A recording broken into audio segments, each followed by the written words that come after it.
സാഹിത്യത്തിൽ എക്കാലവും ജ്വലിച്ചു നിന്ന തേജസ്വിയായ നോവലിസ്റ്റും കഥാകാരനും നാടകകൃത്തുമാണ് പി കേശവദേവ്. സാമൂഹിക അസമത്വത്തിനും അനീതികൾക്കുമെതിരെ ഈ എഴുത്തുകാരൻ ശക്തമായി പ്രതികരിച്ചു.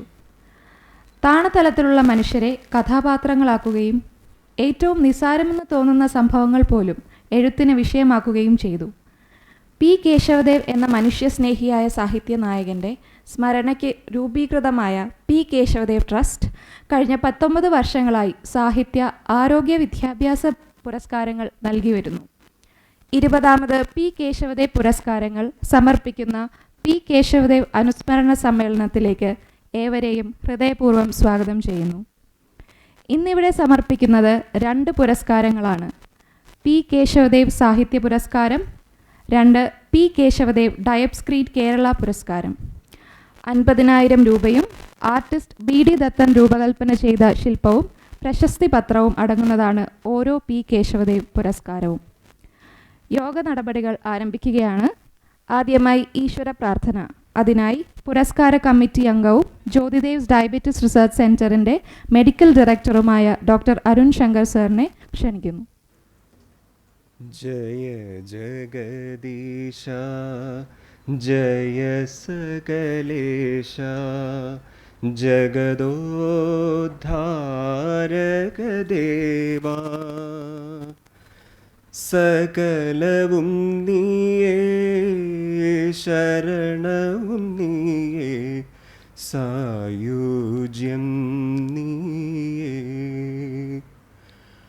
അറിവിന്നുറവേ നീ സ്വയം ഞങ്ങളിൽ അമൃതവർഷിണിയാകൂ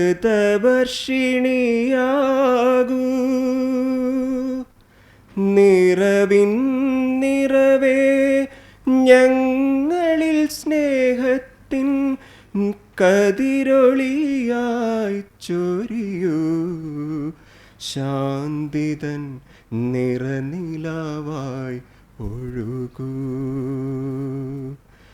ജയ ജഗദീശ ജയ സകലേശ ജഗദോദ്ധാരക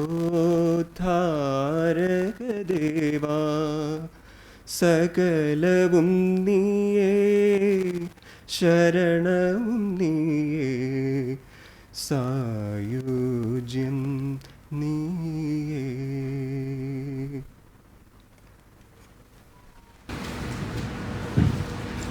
ബഹുമാന്യരെ, സുഹൃത്തുക്കളെ, ഇത് 20ാമത് വർഷമാണ് പി കേശവദേവ സ്മാരക ഒരു യോഗവും പുരസ്കാര സമ്മാന ചടങ്ങും ഞങ്ങൾ സംഘടിപ്പിക്കുന്നത്. അപ്പം അത് തന്നെ വലിയ സന്തോഷമുള്ളൊരു കാര്യമാണ്. അത് ഇത്രയും വർഷങ്ങളായിട്ട് അത് കേശവദേവ ട്രസ്റ്റിന് സാധിക്കുന്നത് തന്നെ നിങ്ങളുടെ ഓരോരുത്തരും ഇതുവന്ന ഭാഷാ സ്നേഹികളെന്ന് വേണമെങ്കിൽ പറയാം. മലയാള ഭാഷയെ ഒരുപാട് സ്നേഹിക്കുന്ന നിങ്ങൾ ഓരോരുത്തരുടെയും സ്നേഹവും സഹകരണം കൊണ്ടാണ് ഇത് സാധ്യമാകുന്നത്. ഇന്ന് ഈ പ്രോഗ്രാം നടത്തുമ്പോൾ ഒരുപാട് പേര് സാധാരണ അല്ലാത്ത വിധത്തിൽ ഞങ്ങൾക്ക് കുറെ മെസ്സേജസ് അയച്ചു. കുറച്ച് വ്യത്യസ്തമായ വേദിയാണ്. സാധാരണ കാണുന്ന ഒരു വേദിയല്ല. അതെല്ലാവരും ശ്രദ്ധിച്ച് കാണണം. അപ്പോൾ ഞാൻ വിളിച്ച് തമാശ ജോലിത്തിൽ പറയണം, ഈ ഇരിക്കുന്ന എല്ലാവരും കലാകാരന്മാരാണ്. നന്നായിട്ട് മലയാള ഭാഷ കൈകാര്യം ചെയ്യുവാനും നന്നായിട്ട് സംസാരിക്കുവാനും നിങ്ങൾ എല്ലാവരും നമ്മുടെ മനസ്സിൽ സൂക്ഷിക്കുന്ന ആൾക്കാരാണ് ഇരിക്കുന്ന എല്ലാവരും. അതുകൊണ്ട് തന്നെ ഇന്ന് ഈ പ്രോഗ്രാമിൽ ഇത് ലൈവാണ്, ഇത് ഫേസ്ബുക്കിൽ ലൈവാണ്. അപ്പൊ അതിൽ ഒരുപാട് പേര് ജോയിൻ ചെയ്തിട്ടുണ്ട്. അപ്പോൾ ഇവിടെ വന്നെത്തിയിരിക്കുന്ന ഈ വിശിഷ്ട അതിഥികളെ കാണാനും കേൾക്കുവാനായിട്ടാണ് നിങ്ങൾ ഓരോരുത്തരും ഇവിടെ വന്നിട്ടുള്ളത്. നമ്മൾ ഈ ഓരോ വർഷവും ഈ അവാർഡ് ഞങ്ങൾ തീരുമാനിക്കുമ്പോൾ ഓണക്കൂറങ്കലാണ് പുരസ്കാര കമ്മിറ്റി ചെയർപേഴ്സൺ സാഹിത്യ അവാർഡിൻ്റെ. അപ്പോൾ വർഷങ്ങളായിട്ട് ഞങ്ങൾക്ക് കിട്ടുന്ന ഒരു റെസ്പോൺസ് എന്ന് പറയുന്നത് ഇതെനിക്ക് യാതൊരു തർക്കവുമില്ല. ഞാൻ ഇപ്രാവശ്യവും എനിക്കൊരു 10-50ലധികം മെസ്സേജസ് ഞങ്ങളെ അനുമോദിച്ചുകൊണ്ട് ലഭിക്കുകയുണ്ടായി. ഏറ്റവും ആപ്റ്റായിട്ടുള്ള ആൾക്കാരെയാണ് തിരഞ്ഞെടുത്തിരിക്കുന്നത് എന്ന് പറയുന്നത്. അപ്പോൾ അതിവിടെ പറയുന്നതിനൊരു കാരണം കൂടിയുണ്ട്. അത് ക്ഷമാപൂർവ്വം ഞാൻ ആവർത്തിക്കുകയാണ്. കാരണം ഈ പി കേശവദേവ ട്രസ്റ്റിൻ്റെ ഈ 2 പുരസ്കാരങ്ങളും തിരഞ്ഞെടുക്കുന്നതിന് വളരെ സ്ട്രിഞ്ചൻ്റ് ആയിട്ടുള്ള ക്രൈറ്റീരിയയാണുള്ളത്. വളരെ സ്ട്രിക്റ്റായിട്ടാണ് നമ്മളത് തീരുമാനിക്കുന്നത്. പക്ഷേ ഭാഗ്യമോ നിർഭാഗ്യമോ എന്ന് പറയാം, ഒരുപാട് പരിചയക്കാരും പരിചയമില്ലാത്തവരുമെല്ലാം ഭയങ്കരമായിട്ട് പ്രഷറൈസ് ചെയ്യാറുണ്ട് ഞങ്ങളെ. ഇന്ന ആൾക്ക് കൊടുക്കാമോ, ഇന്ന ആൾക്ക് കൊടുക്കണം. അപ്പോൾ ഞങ്ങളതിന് ഇന്നേ വരെ വഴങ്ങിയിട്ടില്ല. ഇപ്പോൾ ഞാൻ ഇന്നത്തെ വിശിഷ്ടാതിഥി നമ്മളെല്ലാവരും ആരാധിക്കുന്ന അടൂർ ഗോപാലകൃഷ്ണൻ സാറിന് ഞങ്ങൾ ഈ അവാർഡ് തീരുമാനിക്കുന്ന സമയത്ത് വാസ്തു ഞങ്ങൾക്കൊരു ആശങ്കയുണ്ടായിരുന്നു. ആദ്യമായിട്ടാണ് ഞാൻ അദ്ദേഹത്തെ സംസാരിക്കുന്നത്, ഫോണിൽ വിളിക്കുന്നത്. അപ്പോൾ അങ്ങനെയാണ് പരിചയപ്പെടുന്നത്. അപ്പോൾ നമ്മൾ അല്ലാതെ തീർച്ചയായിട്ടും പരിചയമുണ്ട്. അദ്ദേഹം വളരെ സന്തോഷത്തോടുകൂടി സംസാരിക്കുന്നത്. പക്ഷേ ഞങ്ങളുടെ ആശങ്ക എന്ന് പറയുന്നത് ഈ അവാർഡ് ഈ അടൂർ ഗോപാലകൃഷ്ണൻ എന്ന് പറയുന്നയാൾ അദ്ദേഹത്തിന് കിട്ടാനായിട്ട് യാതൊരു പുരസ്കാരങ്ങളുമില്ല. പത്മശ്രീയും പത്മവിഭൂഷണും അന്തർദേശീയ ദേശീയ പുരസ്കാരങ്ങളെല്ലാം അദ്ദേഹത്തിന് ലഭിച്ചു കഴിഞ്ഞു. അപ്പോൾ എനിക്കൊരാശയമുണ്ടായിരുന്നു വിളിച്ചപ്പോൾ, അടൂർ സാറ് ഈ അവാർഡ് സ്വീകരിക്കുമോ എന്ന് ഞാൻ ചോദിച്ചു. അപ്പോൾ അദ്ദേഹം പറഞ്ഞു, എനിക്ക് കുഞ്ഞുനാളിലേ അറിയാവുന്ന ഒരാളാണ് കേശവദേവ്, ഞാൻ ഒരുപാട് വായിച്ച് വളർന്നതാണ്. അതൊന്നും ഞാൻ ഇവിടെ വിശദീകരിക്കുന്നതിൽ അദ്ദേഹത്തിൻ്റെ പ്രഭാഷണത്തിൽ അതൊക്കെ പറയും. അപ്പോൾ ഇത്രയും മഹനീയനായൊരു വ്യക്തിക്ക്, അതായത് നമ്മളുടെ അടൂർ ഗോപാലകൃഷ്ണൻ എന്ന് പറയുന്നത് അദ്ദേഹത്തിൻ്റെ സിനിമകൾക്കും അദ്ദേഹത്തിൻ്റെ തിരക്കഥകൾക്കുമൊക്കെ അംഗീകാരമുണ്ട്. പക്ഷേ ഈ അവാർഡ് എന്ന് പറയുന്നത് സാഹിത്യ പുരസ്കാരമാണ്. അദ്ദേഹത്തിൻ്റെ പ്രശസ്തമായ, അദ്ദേഹം ക്വാണ്ടിറ്റിയിലല്ല വിശ്വസിച്ചിരുന്ന ക്വാളിറ്റിയിലാണ്. ഞാനെപ്പോഴും ഡോക്ടർമാരെ കുറിച്ച് പറയാറുണ്ട്, 100 200 OP അല്ല നമ്മളുടെ ക്വാളിറ്റി പ്രാക്ടീസ് എന്ന് പറയുന്നത്. ഒരു 10 20 പേര് ഒരു ദിവസം കാണുന്ന ഡോക്ടറുടെ ആ ഒരു സാറ്റിസ്ഫാക്ഷൻ വേറെയാണ്. കാരണം ആ രോഗികൾക്കൊന്നും പിന്നെ വലിയ കോംപ്ലിക്കേഷൻസ് വരില്ല. പക്ഷെ അദ്ദേഹം ആ ക്വാളിറ്റിയിൽ വിശ്വസിച്ച ഒരാളാണ്, അന്തർദേശീയ പ്രശസ്തനായ ഒരു മലയാളിയാണ്. അപ്പോൾ അടൂർ ഗോപാലകൃഷ്ണൻ സാറിന് കേശവദേവ് ട്രസ്റ്റിൻ്റെ നാമധേയത്തിൽ, നിങ്ങളുടെ ഓരോരുത്തരുടെയും നാമധേയത്തിൽ ഞാൻ സ്വാഗതം പറഞ്ഞുകൊള്ളുന്നു.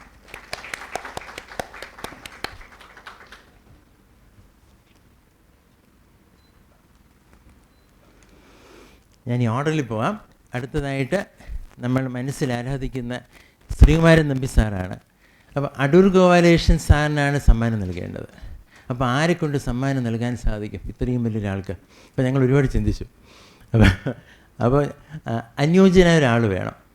ഞാനും എൻ്റെ വൈഫും കൂടി ശ്രീകുമാരൻ നമ്പി സാറിൻ്റെ വീട്ടിൽ പോയി ഞങ്ങൾ 1 മണിക്കൂറിലധികം സംസാരിച്ചിരുന്നു. അപ്പോൾ അദ്ദേഹവും കേശവദേവൻ ഒരുപാട് ഇഷ്ടപ്പെടുന്ന, ആരാധിക്കുന്ന ഒരു വലിയ ഹൃദയമുള്ളൊരു മനുഷ്യനാണ്. നമ്മൾ മനസ്സിൽ താലോലിക്കുന്ന ഒരുപാട് ഗാനങ്ങൾ എഴുതിയ ഒരാളാണ്. അദ്ദേഹം നിർമ്മാതാവാണ്. എനിക്കൊന്ന് ചലച്ചിത്രത്തിലെ എല്ലാ മേഖലകളിലും അദ്ദേഹത്തിൻ്റെ കയ്യൊപ്പുകളുണ്ട്. ഇപ്പോഴും സജീവമായിട്ടത് തുടരുന്നു. അദ്ദേഹത്തിൻ്റെ സാന്നിധ്യം, എനിക്കൊന്ന് ദീപ് ഇവിടെ കുറച്ച് വിഷ്വൽസ് കാണിച്ചുകൊണ്ടിരിക്കുകയാണല്ലേ. ഇത് പുതിയ തലമുറയ്ക്ക് വേണ്ടിയാണ് അല്ലേ?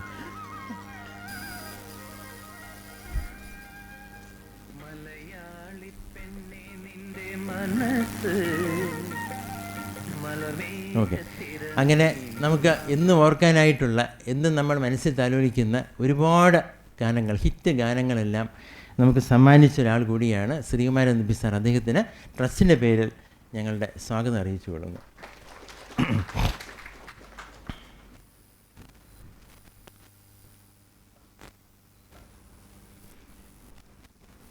അടുത്തതായിട്ട് ഞങ്ങളുടെ തന്നെ പുരസ്കാര കമ്മിറ്റി ചെയർപേഴ്സൺ കൂടിയായ ജോർജ് ഓണക്കൂർ സാറാണ്. ഓണക്കൂർ സാറ് അല്ലെങ്കിൽ ഓണക്കൂർ അങ്കിള് എൻ്റെ അധ്യാപകനാണ്. അദ്ദേഹം എൻ്റെ ലോക്കൽ ഗാർഡിയനായിരുന്നു. എൻ്റെ അച്ഛൻ ലോക്കൽ ഗാർഡിയനാക്കിയതാണ് എൻ്റെ കോളേജ് ഞാൻ പഠിക്കുന്ന വേളയിൽ. ഇന്നത്തെ നമ്മുടെ പുരസ്കാര ജേതാവായ ഡോക്ടർ CJ ജോണിൻ്റെയും അധ്യാപകനാണ് ഓണക്കൂർ സാറ്. എനിക്കൊന്ന് അദ്ദേഹത്തിന് ഞാൻ സ്വാഗതം പറയണമെന്ന് എനിക്കറിയില്ല, കാരണം ഞങ്ങളുടെ തന്നെ ഭാഗമാണെങ്കിലും ഓണക്കൂർ അങ്കിളിന് കേശവദേവ് ട്രസ്റ്റിൻ്റെ വെൽക്കം.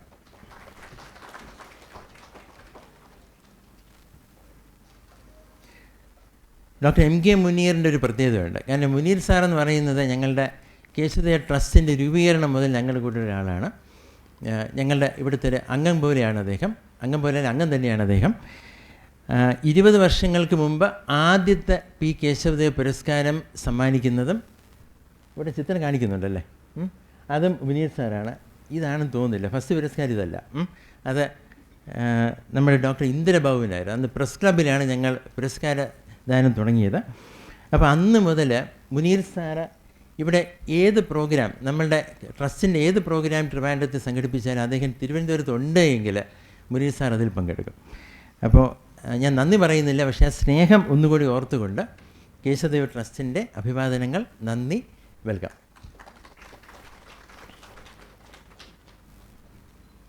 തിരക്കുകൾക്കിടയിൽ അദ്ദേഹത്തിന് പലപ്പോഴും സ്വന്തം ആരോഗ്യം പോലും ശ്രദ്ധിക്കാൻ സാധിച്ചില്ല. അതിൽ ഞങ്ങൾ വഴക്കൂടാറുണ്ട് പലപ്പോഴും.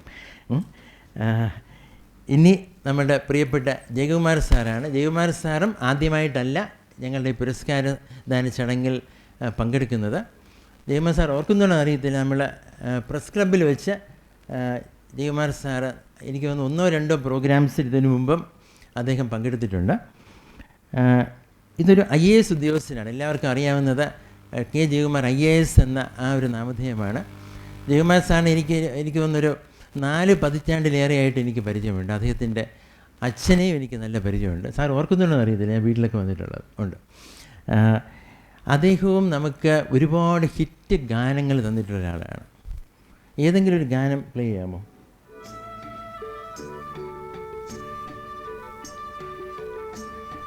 അദ്ദേഹം ഒരു ഗാന രചയിതാവ് കൂടിയാണ്.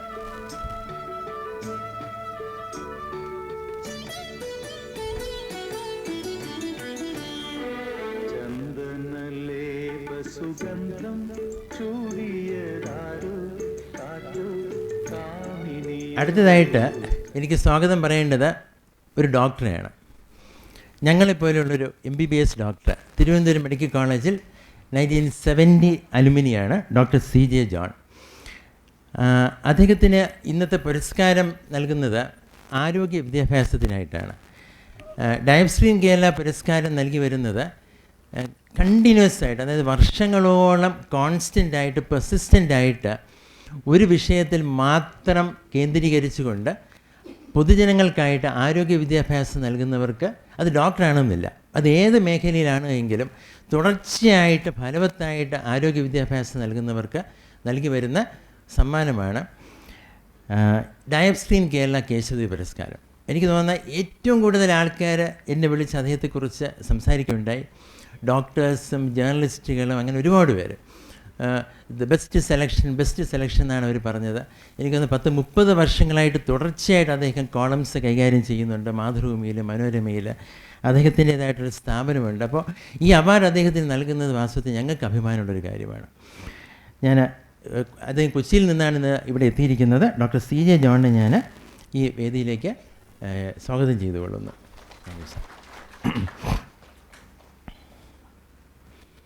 ഇനി ഒരാൾക്ക് കൂടി ഞാൻ സ്വാഗതം പറയേണ്ടതായിട്ടുണ്ട്. അത് നമ്മുടെ ആർക്കിടെക്ട് ശങ്കറിനാണ്. അദ്ദേഹവും ട്രസ്റ്റിൻ്റെ ഒരു അംഗം തന്നെയാണ്. നമ്മുടെ അയൽവക്കത്തുള്ള ഒരാൾ തന്നെയാണ്. നമ്മുടെ അതിഥിയൊന്നുമല്ല, നമ്മുടെ സുഹൃത്താണ്. പക്ഷേ അദ്ദേഹത്തിന് ഇവിടെ ഒരു പ്രത്യേക ഇൻവോൾവ്മെൻ്റ് ഉണ്ട്. നമ്മളുടെ കേശവദേവ് മ്യൂസിയത്തിൻ്റെ ആർക്കിടെക്റ്റ് കൂടിയാണ് അദ്ദേഹം. മ്യൂസിയം ഞാൻ കുറേ വർഷങ്ങളായിട്ട് അനൗൺസ് ചെയ്യുന്നതാണ്. കുറച്ചൊരു കാലതാമസം വന്നിട്ടുണ്ട്. അത് കോവിഡ് കാരണമാണ്, ഞങ്ങളുടെ ഭാഗത്തു നിന്നുള്ള ഒരു കുറവ് കാരണമാണ്, അല്ലാതെ അദ്ദേഹത്തിൻ്റെ ഭാഗത്തു നിന്നുള്ളൊരു കുറവല്ല അത്. അപ്പോൾ അങ്ങനെ ഒരു ചെറിയൊരു പാളിച്ച അതിന് സംഭവിച്ചിട്ടുണ്ട്. പക്ഷേ അതിൻ്റെ പണി പൂർത്തിയായിക്കൊണ്ടിരിക്കുകയാണ്. അതിൻ്റെ ഇൻറ്റീരിയറും ഡിസൈനൊക്കെ ചെയ്യുന്ന ഹരിയും ഇക്കൊടുത്താണ്. ഹരി കൈവെക്കാം. അപ്പോൾ ഹരി സ്റ്റോറി ആർക്കിൻ്റെ നേതൃത്വത്തിലാണ് അതിൻ്റെ ഇൻറ്റീരിയർ ഡിസൈനൊക്കെ ചെയ്തുകൊണ്ടിരിക്കുന്നത്. നമ്മുടെ പ്രിയപ്പെട്ട ഹാബിറ്റാറ്റിൻ്റെ സ്ഥാപകൻ, ഇന്നും ഞാൻ പത്രത്തിൽ സാറിൻ്റെ ഒരു വാർത്ത വായിച്ചു, അല്ലേ, മുൻ പേജിൽ എന്തായിരുന്നു, സിനി എന്തോ ഒരു അല്ലേ. അപ്പോൾ ഹാബിറ്റാറ്റിൻ്റെ ഒരു പ്രോജക്റ്റ്, അപ്പോൾ അതിന് കൺഗ്രാജുലേഷൻസ് അറിയിച്ചു കൊള്ളുന്നു. അതോടൊപ്പം ശങ്കർ സാറിന് സ്വാഗതം. ഇവിടെ പ്രമുഖരായ ഒരുപാട് പേര് ഈ കൂട്ടത്തിലുണ്ട്. അപ്പോൾ അവരെല്ലാവരും സ്വാഗതം ചെയ്തു കൊള്ളുന്നു. നമ്മുടെ അംബാസിഡർ TP ശ്രീനിവാസൻ സാറിൻ്റെ മുമ്പിലുണ്ട്. അദ്ദേഹം കേശവദേവ് ട്രസ്റ്റിൻ്റെ ഭാഗമാണ്. ഈ സെയിം പ്രോഗ്രാമിൽ പല ആവർത്തി അദ്ദേഹം സംസാരിച്ചിട്ടുള്ളതുമാണ്. സ്വാഗതം സാർ. അതുപോലെ വളരെ പ്രധാനപ്പെട്ട മറ്റൊരാളും കൂടെ ഉണ്ട്. ഇവിടെ വന്നിരിക്കാൻ പറഞ്ഞിട്ടിരിക്കുന്നില്ല. എൻ്റെ ഒരു സഹോദര തുല്യനായ മനുഷ്യനാണ്. നമ്മുടെ DC ബുക്സിൻ്റെ രവി DC, എൻ്റെ അച്ഛൻ്റെ ഒരു വളരെ അടുത്തൊരു സുഹൃത്തിൻ്റെ മകനാണ്. അപ്പോൾ രവിക്കും സ്വാഗതം. പിന്നെ നമ്മുടെ വിജയകൃഷ്ണൻ, ഒരുപാട് പേരുണ്ട്. വിജയകൃഷ്ണൻ ചേട്ടൻ, നമ്മുടെ റെസിഡൻസ് അസോസിയേഷൻ അംഗങ്ങൾ, നമ്മുടെ മാധ്യമ സുഹൃത്തുക്കൾ, എല്ലാവർക്കും ഒന്നുകൂടി ഞാൻ സ്വാഗതം പറഞ്ഞുകൊള്ളുന്നു. Thank you very much. നന്ദി സർ. പി കേശവദേവിൻ്റെ പ്രിയ പത്നിയും പി കേശവദേവ് ട്രസ്റ്റ് ചെയർപേഴ്സണുമായ ശ്രീമതി സീതാലക്ഷ്മി ദേവ് ഇവിടെ നമ്മോടൊപ്പം ഉണ്ട്. അടുത്തതായി പി കേശവദേവ് സാഹിത്യ പുരസ്കാരത്തെക്കുറിച്ച് 2 വാക്ക് പങ്കുവയ്ക്കുവാനായി പ്രശസ്ത എഴുത്തുകാരനും പി കേശവദേവ് സാഹിത്യ പുരസ്കാര സമിതി അധ്യക്ഷനുമായ ഡോക്ടർ ജോർജ് ഓണക്കൂർ അവർകളെ ആദരപൂർവ്വം ക്ഷണിക്കുന്നു.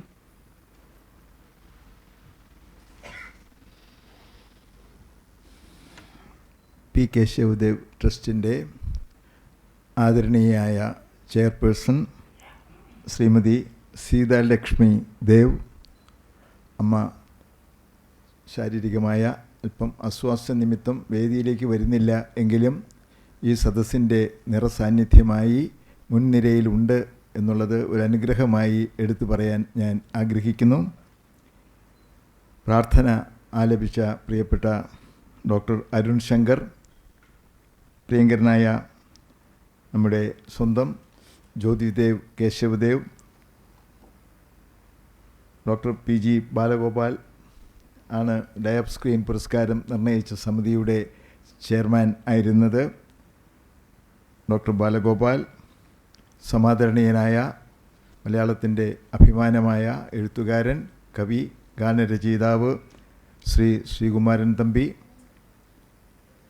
ഇന്നിവിടെ മുഖ്യ പ്രഭാഷണം നിർവഹിക്കുന്ന ഏറ്റവും പ്രിയപ്പെട്ട എഴുത്തുകാരനും ഗാനരചയിതാവും പ്രഭാഷകനും ആയ ശ്രീ കെ ജയകുമാർ IAS, ഏറ്റവും പ്രിയപ്പെട്ട നമ്മുടെ മുൻമന്ത്രി സമാദരണീയനായ ശ്രീ MK മുനീർ, പ്രിയങ്കരനായ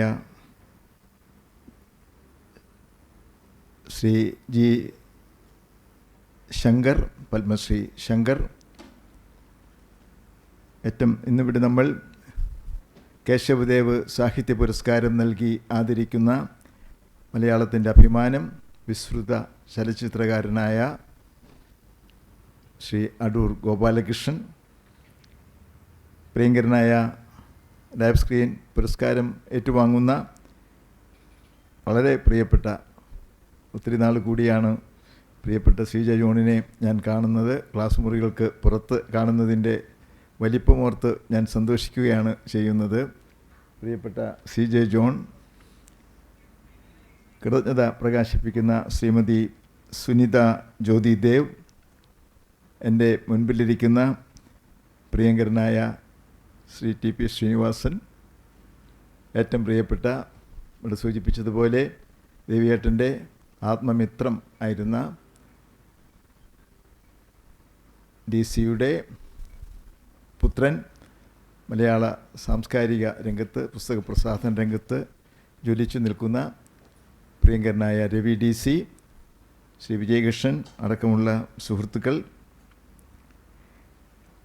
എല്ലാവരെയും നമസ്കരിച്ചുകൊണ്ട് വളരെ കുറച്ച് സമയമെടുത്ത് ഈ പുരസ്കാര നിർണയത്തിൻ്റെ അവസാന ഘട്ടത്തെക്കുറിച്ച് ഏതാനും വാക്കുകൾ മാത്രം ഞാൻ സൂചിപ്പിക്കുകയാണ് ചെയ്യുന്നത്. ശ്രീ പി കേശവദേവ് നമ്മോട് യാത്ര പറഞ്ഞ് നിത്യതയിൽ ലയിച്ചത് നിങ്ങൾക്കറിയാം 1983 ജൂലൈ മാസം 1-ാം തീയതിയാണ്. ദേവിയേട്ടൻ്റെ സ്മരണ നിലനിർത്തുന്നതിന് വേണ്ടി രൂപീകൃതമായിട്ടുള്ളതാണ് പി കേശവദേവ് ട്രസ്റ്റ്. അത് 2 പുരസ്കാരങ്ങൾ നൽകുന്നുണ്ട്. ആദ്യം സാഹിത്യ പുരസ്കാരം മാത്രമായിരുന്നു എങ്കിൽ പിന്നീടുള്ള വർഷത്തിൽ അത് പ്രത്യേകിച്ചും ജ്യോതിദേവ് നമ്മുടെ പ്രമേഹ രോഗ ചികിത്സാ രംഗത്ത് ഇന്ന് നാം അറിയുന്ന, ആദരിക്കുന്ന ഏറ്റവും വിദഗ്ധനായ ഡോക്ടർ എന്നുള്ള നിലക്ക് അദ്ദേഹം നൽകുന്ന സേവനമുണ്ട്. അതോടൊപ്പം ആ രംഗത്ത് പ്രവർത്തിക്കുന്ന മറ്റാളുകളെ, ചികിത്സാ രംഗത്ത് മാത്രമല്ല ആരോഗ്യ പ്രബോധന രംഗങ്ങളിൽ പ്രവർത്തിക്കുന്ന ആളുകളെ കൂടി ഉൾക്കൊള്ളിച്ചുകൊണ്ട് അവർക്ക് Diab screen, P Kesavadev Diab screen പുരസ്കാരം കൂടി നൽകുന്നത് തീരുമാനിച്ചു. അങ്ങനെ 2 പുരസ്കാരങ്ങളാണ് ഇപ്പോൾ കേശവദേവ് സ്മാരക ട്രസ്റ്റ് നൽകുന്നത്. ദേവിയേട്ടനെക്കുറിച്ച് ഇവിടെ പ്രത്യേകം പറയേണ്ട ആവശ്യമില്ല. കാരണം മലയാള സാഹിത്യത്തിൻ്റെ ഗതി തിരിച്ചുവിട്ട മഹാനായ എഴുത്തുകാരൻ, വിപ്ലവകാരി, മാനവികതയുടെ ഇതിഹാസം എന്ന് പറയുന്നതാണ് ശരി എന്നെനിക്ക് തോന്നുന്നു.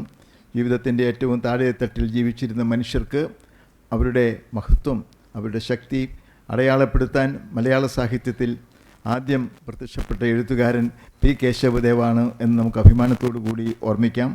80ഓളം കൃതികൾ മലയാളത്തിന് സംഭാവന ചെയ്ത, നോവൽ, ചെറുകഥ, നാടകം, ഈ രംഗങ്ങളിലൊക്കെ സംഭാവന ചെയ്ത മഹാനായ എഴുത്തുകാരനാണ് പി കേശവദേവ് എന്ന് വളരെ ആദരപൂർവ്വം ഞാൻ ഈ അവസരത്തിൽ ഓർമ്മിക്കുന്നു. ആ വലിയ എഴുത്തുകാരൻ്റെ സ്മരണകൾ തുടിച്ചു നിൽക്കുന്ന അന്തരീക്ഷം. നമ്മളിന്ന് വേർപിരിഞ്ഞിട്ട് 40ഓളം വർഷങ്ങളാകുന്നു എങ്കിലും ഇന്നും പി കേശവദേവ് ജ്വലിച്ചു നിൽക്കുന്ന സ്മരണയാണ് എന്നുള്ളത് മലയാള സാഹിത്യവുമായി ബന്ധപ്പെടുന്ന എല്ലാവർക്കും അറിയുന്ന കാര്യമാണ്, ആദരപൂർവ്വം ഓർമ്മിക്കുന്ന കാര്യമാണ് എന്ന് ഞാനിവിടെ എടുത്ത് പറഞ്ഞുകൊള്ളട്ടെ. ആ നിത്യ കാമുകനെക്കുറിച്ചുള്ള പ്രണയ സ്മരണകളിൽ ഇന്നും ജീവിക്കുന്ന സീതാലക്ഷ്മി ദേവ് നമ്മുടെ ഒപ്പമുണ്ട് എന്നുള്ളത് ഏറ്റവും സന്തോഷകരമായ ഒരു കാര്യം. അതുപോലെ തന്നെ ദേവിൻ്റെ മനുഷ്യ സ്നേഹം, ഒരു എഴുത്തുകാരൻ എന്നുള്ള നിലയിൽ കേശവദേവിനെ ഏറ്റവും കൂടുതൽ ഭംഗിയായി അടയാളപ്പെടുത്തേണ്ടത് ഒരു മനുഷ്യസ്നേഹി എന്നുള്ള നിലക്കാണ്. ആ മനുഷ്യ സ്നേഹത്തിൻ്റെ ഉജ്ജ്വലമായ പ്രഭ മങ്ങാതെ സൂക്ഷിക്കുന്ന ഒരു മകനെ നമുക്ക് തന്നിരിക്കുന്നു അദ്ദേഹം, ജ്യോതിദേവ് കേശവദേവ് എന്നുള്ളതും ഏറ്റവും സന്തോഷകരമായ ഒരു കാര്യമാണ്. പ്രമേഹ രോഗ ചികിത്സാ രംഗത്ത് സമാനതകളില്ലാത്ത സേവനമാണ് പ്രിയപ്പെട്ട ശ്രീ ജ്യോതിദേവ് കേശവദേവ് അനുഷ്ഠിക്കുന്നത്. ഒപ്പം സ്വന്തം പിതാവിൻ്റെ ജ്വലിക്കുന്ന സ്മരണയും ജ്യോതിയോട് ഒപ്പം ഉണ്ട് എന്നുള്ളത് ഏറ്റവും നമുക്ക് സന്തോഷം തരുന്ന കാര്യമാണ്, അഭിമാനം തരുന്ന കാര്യമാണ് എന്ന് പറയട്ടെ. 2024 അവാർഡ് ജേതാക്കളെക്കുറിച്ച് ബാലഗോപാൽ ഡയഫ് സ്ക്രീൻ പുരസ്കാരം നേടിയ ജോണിനെക്കുറിച്ച്, സി ജെ ജോണിനെക്കുറിച്ച് പറയുമെങ്കിലും ഒരു സ്വകാര്യ അഹങ്കാരം എന്ന് പറയുന്നത്, ഇപ്പോൾ തിരുവനന്തപുരത്ത് സ്ഥിരം പറയുന്നൊരു വാക്കാണ് സ്വകാര്യ അഹങ്കാരമാണ് എന്ന് പറയുക. അപ്പോൾ എന്നെപ്പോൾ എനിക്ക് വേണമെങ്കിൽ പറയാവുന്നൊരു സ്വകാര്യ അഹങ്കാരമാണ് സി ജെ ജോൺ എന്ന് വേണമെങ്കിൽ എനിക്ക് പറയാം. അതുപോലെ ഒരു സ്വകാര്യ അഹങ്കാരമാണ് കെ ജയകുമാർ എന്നും എനിക്ക് പറയാം. അതുപോലെ ഒരു സ്വകാര്യ അഹങ്കാരമാണ് ജ്യോതിദേവ് കേശവദേവ് എന്നും എനിക്ക് പറയാം. അപ്പോൾ എൻ്റെ മുമ്പിലിരിക്കുന്ന ചില ആളുകൾ എന്തുകൊണ്ട് ഞങ്ങളെക്കുറിച്ച് പറയുന്നില്ല എന്ന് മഞ്ജുള അങ്ങനെ ചിന്തിക്കുന്നുണ്ടോ എന്ന് എനിക്കറിയില്ല. ഒത്തിരി ആളുകൾ എൻ്റെ മുമ്പിലും ഇരിപ്പുണ്ട്, നിൽക്കട്ടെ. അപ്പോൾ കേശവദേവ് അവാർഡ് ജേതാക്കൾ അതിനെക്കുറിച്ച് ഇവിടെ പറയുമ്പോൾ ഞാൻ സാഹിത്യത്തിൽ അടൂരിനെ കുറിച്ച് അങ്ങനെ പറയേണ്ട കാര്യമില്ല. ഞാൻ എന്തിനാ അടൂർ സാറിനെ അവതരിപ്പിക്കുന്നത് എന്ന് എന്നോട് തന്നെ ഞാൻ ചോദിക്കായിരുന്നു. എങ്കിലും ഒരു എൻ്റെ രീതി അനുസരിച്ച്, എൻ്റെ രീതി ഭംഗി അല്ലേ നമ്മൾ പറയുന്നത് പോലെ അനുസരിച്ച് പ്രിയപ്പെട്ട അടൂർ ഗോപാലകൃഷ്ണൻ, മലയാളത്തിൻ്റെ അഭിമാനം, കാലത്തിന് വേണ്ടി ഉയർത്തിക്കാട്ടിയ മഹാനായ ചലച്ചിത്രകാരൻ എന്ന് പറയാം. 11 ഫീച്ചർ ഫിലിമുകൾ, 30ഓളം ഹ്രസ്വചിത്രങ്ങൾ, ഡോക്യുമെൻ്ററികൾ, അവ കഥയെഴുതി സംവിധാനം ചെയ്ത മഹാനായ ചലച്ചിത്രകാരനാണ് അടൂർ ഗോപാലകൃഷ്ണൻ. സ്വയംവരവും കൊടിയേറ്റവും എലിപ്പത്തായവും മുഖാമുഖവും മതിലുകളും അനന്തരം എല്ലാം ഓടിച്ചാൻ പറഞ്ഞാൽ തന്നെ പെട്ടെന്ന് ചലച്ചിത്ര അഭ്രപാളികളിൽ മിന്നിത്തെളിയുന്നത് പോലെ അതെല്ലാം നമ്മുടെ മനസ്സിലേക്ക് കടന്നു വരും എന്ന് എനിക്ക് പറയാൻ സാധിക്കും. അങ്ങനെ വലിയ മഹാനായ മലയാളത്തിൻ്റെ അഭിമാനമായ പ്രിയപ്പെട്ട അടൂർ ഗോപാലകൃഷ്ണനാണ് നമ്മൾ ഇന്ന് കേശവദേവ് സാഹിത്യ പുരസ്കാരം സമ്മാനിക്കുന്നത്. അപ്പോൾ സിനിമ മാത്രമല്ല, സിനിമയോടൊപ്പം അതിൻ്റെ കഥ എഴുതി, അതിൻ്റെ തിരക്കഥ തയ്യാറാക്കി, സിനിമാനുഭവം എന്ന പുസ്തകമെഴുതി, സിനിമയുടെ ലോകം, സിനിമ, സാഹിത്യം, ജീവിതം, സമാന്തര സിനിമ തുടങ്ങിയ 6 ഗ്രന്ഥങ്ങൾ അദ്ദേഹം നമുക്ക് സംഭാവന ചെയ്തിട്ടുണ്ട്. അതുപോലെ തന്നെ സമാന്തര സിനിമയുടെ പ്രോജ്വലിക്കുന്ന ആ ഒരു പ്രണേതാവ് എന്നുള്ള നിലക്കും അടൂർ നമ്മുടെ മനസ്സിൽ നിൽക്കുന്ന ആഹ്ലാദമാണ്, അഭിമാനമാണ്. ചിത്രലേഖ ഫിലിം സൊസൈറ്റി അദ്ദേഹം സ്ഥാപിച്ചതോടെയാണ് ഫിലിം സൊസൈറ്റി രംഗത്ത് ഒരു ഉത്തേജനം ഉണ്ടായത് എന്നും എല്ലാവർക്കും അറിയാവുന്ന കാര്യം. ഇതിനു മുമ്പ് അദ്ദേഹത്തെ തേടിയെത്താത്ത പുരസ്കാരങ്ങളില്ല എന്ന് നിങ്ങൾക്ക് അറിയും. പത്മശ്രീ പുരസ്കാരവും പത്മവിഭൂഷൺ നമ്മുടെ രാജ്യം നൽകുന്ന, ഇനി ഭാരതരത്നം മാത്രമേ ഉള്ളൂ അദ്ദേഹത്തിന് അവശേഷിക്കുന്നത്, അതും താമസമിനെ ലഭിക്കട്ടെ എന്ന് ഞാൻ പ്രാർത്ഥിക്കുന്നു. JC ഡാനിയൽ പുരസ്കാരം, ദാദാ സാഹേബ് ഫാൽക്കെ പുരസ്കാരം, 1982 ബ്രിട്ടീഷ് ഫിലിം ഇൻസ്റ്റിറ്റ്യൂട്ട് പുരസ്കാരം തുടങ്ങി എല്ലാ പുരസ്കാരങ്ങളും കൊണ്ട്, അല്ലെങ്കിൽ പുരസ്കാരധന്യമായ ഒരു ഉജ്ജ്വല ജീവിതമാണ്, കലാജീവിതമാണ് ശ്രീ അടൂരിൻ്റേത് എന്നുള്ളത് കൊണ്ട് ഈ പുരസ്കാരം അദ്ദേഹത്തിൻ്റെ കൈകളിൽ ഏൽപ്പിക്കുമ്പോൾ വലിയ സന്തോഷമുണ്ട്, അഭിമാനമുണ്ട് എന്ന് പറയട്ടെ. അത് സമ്മാനിക്കുന്നതിന് നമ്മുടെ ചലച്ചിത്ര രംഗത്തും സാഹിത്യ രംഗത്തും വളരെയേറെ സംഭാവനകൾ അർപ്പിച്ചുകൊണ്ടിരിക്കുന്ന പ്രിയപ്പെട്ട ശ്രീകുമാരൻ തമ്പി സന്നിഹിതനാണ് എന്നുള്ളതും സന്തോഷം തരുന്ന കാര്യമാണ് എന്നെടുത്ത് പറഞ്ഞുകൊള്ളട്ടെ. പ്രിയപ്പെട്ട ജോണിൻ്റെ കാര്യങ്ങൾ ബാലഗോപാൽ വരച്ചി അല്ലേ? ബാലഗോപാലല്ലേ? പറഞ്ഞു വരൂ, വരില്ല. അപ്പം സിജ ജോണിനെ കുറിച്ച് അപ്പോൾ 2 വാക്ക് പറയാനുള്ള അവകാശം ഞാൻ ഉപയോഗിക്കുകയാണ്. ബാലഗോപാൽ എത്തിയിട്ടില്ല എന്നെനിക്ക് തോന്നുന്നു. ബാലു ഞങ്ങളുടെ ഒരു വിദ്യാർത്ഥിയാണ് എന്നുള്ളത് വേറൊരു സന്തോഷം തരുന്ന കാര്യം. പ്രശസ്തനായ മാനസിക ആരോഗ്യ വിദഗ്ധനാണ് പ്രിയപ്പെട്ട ജോൺ എന്നുള്ളത്. ഡോക്ടർ CJ ജോൺ 1/2 നൂറ്റാണ്ട് കാലമായിട്ട് നമ്മുടെ മാനസിക ആരോഗ്യ ചികിത്സാ രംഗത്ത് സജീവമായി നിൽക്കുന്ന സമുന്നത വ്യക്തിത്വമാണ് എന്നുള്ളതിൽ ഡോക്ടർ CJ ജോണിനെ അഭിമാനപൂർവ്വം ഞാൻ നോക്കിക്കാണുന്നു, നമ്മൾ ഈ അവസരത്തിൽ വീക്ഷിക്കുന്നു. ക്ലിനിക്കൽ സൈക്കോളജിസ്റ്റ് എന്നുള്ള നിലയിൽ വളരെ സ്തുത്യർഹമായ സേവനം അദ്ദേഹം അനുഷ്ഠിക്കുന്നു. കൊച്ചി മെഡിക്കൽ ട്രസ്റ്റ് ആശുപത്രിയിൽ പ്രവർത്തിക്കുകയാണ് ഇപ്പോൾ അദ്ദേഹം. മനസ്സിൻ്റെ കാണാക്കയങ്ങൾ, കുട്ടികളെന്താ ഇങ്ങനെ, കൗമാരം കരുതലോടെ, ഉൾക്കാടുകൾ ഉലയുമ്പോൾ തുടങ്ങിയ 9ഓളം പുസ്തകങ്ങൾ അദ്ദേഹം രചിച്ചിട്ടുണ്ട്. അത് വളരെ സന്തോഷകരമായ കാര്യം. മരുന്നും മന്ത്രവും, കിറുക്കില്ലായ്മയും, ജീവിത വിജയത്തിന് മനഃശാസ്ത്ര പാഠങ്ങൾ തുടങ്ങിയവയാണ്. ഞാനൊരു ഹോംവർക്ക് ചെയ്തുകൊണ്ട് ഇപ്പോൾ എനിക്ക് ധൈര്യമായിട്ട് പറയാൻ സാധിക്കുന്നു. അല്ലെങ്കിലും എപ്പോഴും ഓർമ്മയിൽ നിൽക്കുന്ന കാര്യങ്ങളാണ് അത് എന്നുള്ളത് ഞാൻ ഓർക്കുകയാണ് ചെയ്യുന്നത്. അതിനേക്കാൾ അപ്പുറത്തേക്ക് ജോൺ ചെയ്തൊരു വലിയൊരു കാര്യം എടുത്തു പറയേണ്ടത്,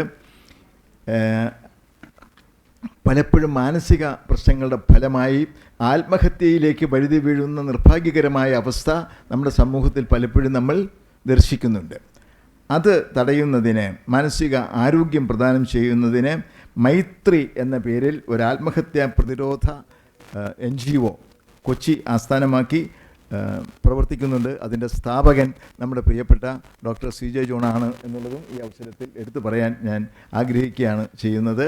പ്രിയപ്പെട്ട ജോണിനും സമാദരണീയനായ ശ്രീ അടൂർ ഗോപാലകൃഷ്ണനും P കേശവദേവ് സാഹിത്യ പുരസ്കാരവും ഡയാബ് സ്ക്രീൻ പുരസ്കാരവും ഏറ്റുവാങ്ങുന്ന ഈ ശുഭ മുഹൂർത്തത്തിൽ ട്രസ്റ്റിൻ്റെ എല്ലാ സ്നേഹാദരവുകളും ഹൃദയപൂർവ്വം അർപ്പിക്കുന്നു. ഇവിടെ കൂടിയിരിക്കുന്ന എല്ലാവരുടെയും പേരിലുള്ള നമസ്കാരം അറിയിച്ചുകൊണ്ട് എൻ്റെ ഈ ചെറിയ വാക്കുകൾ ഉപസംഹരിക്കുന്നു. നന്ദി, നമസ്കാരം.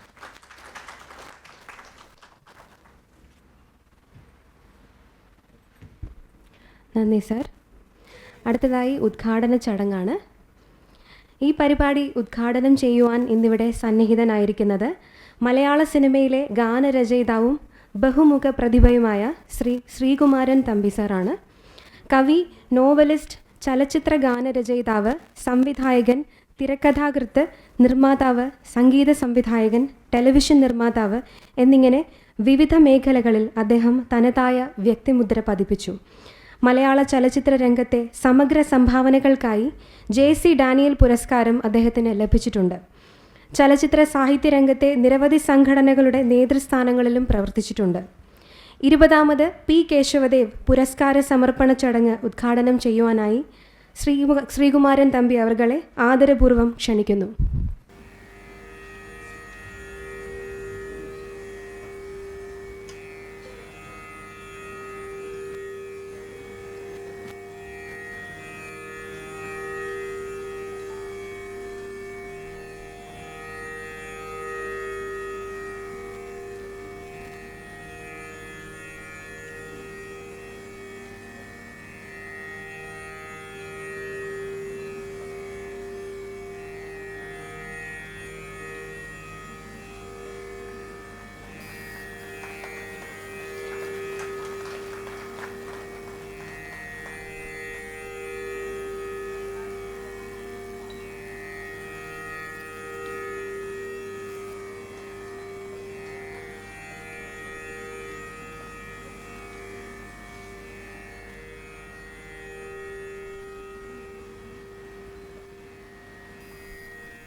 आदरणीय Shrimati Sita Lakshmi Dev, doctor George Onakkur, Shri Jyothidev Kesavadev, doctor Arun Shankar, ഇന്ന് ഇവിടെ ആദരിക്കപ്പെടുന്ന മഹാനായ എൻ്റെ സുഹൃത്ത് Shri Adoor Gopalakrishnan, doctor P G Balagopalan, എൻ്റെ പ്രിയപ്പെട്ട അനുജൻ പ്രശസ്ത കവിയും ഗാനേതാവുമായ ഡോക്ടർ കെ ജയകുമാർ, ക്ഷമിക്കണം, കെ ജയകുമാർ IAS, പ്രിയ സുഹൃത്ത് MK മുനീർ, മറ്റൊരടുത്ത സുഹൃത്ത് G Shankar, doctor CJ John, Shrimati Sunitha Jyothidev, എൻ്റെ മുമ്പിലിരിക്കുന്ന സഹോദരി സഹോദരന്മാരെ, എല്ലാവർക്കും എൻ്റെ അഭിവാദനം. വേദിയിലിരിക്കുന്ന പോലെ തന്നെ പ്രശസ്തൻ പ്രഗത്ഭരുമാണ് സദസ്സിലുമുള്ളത്.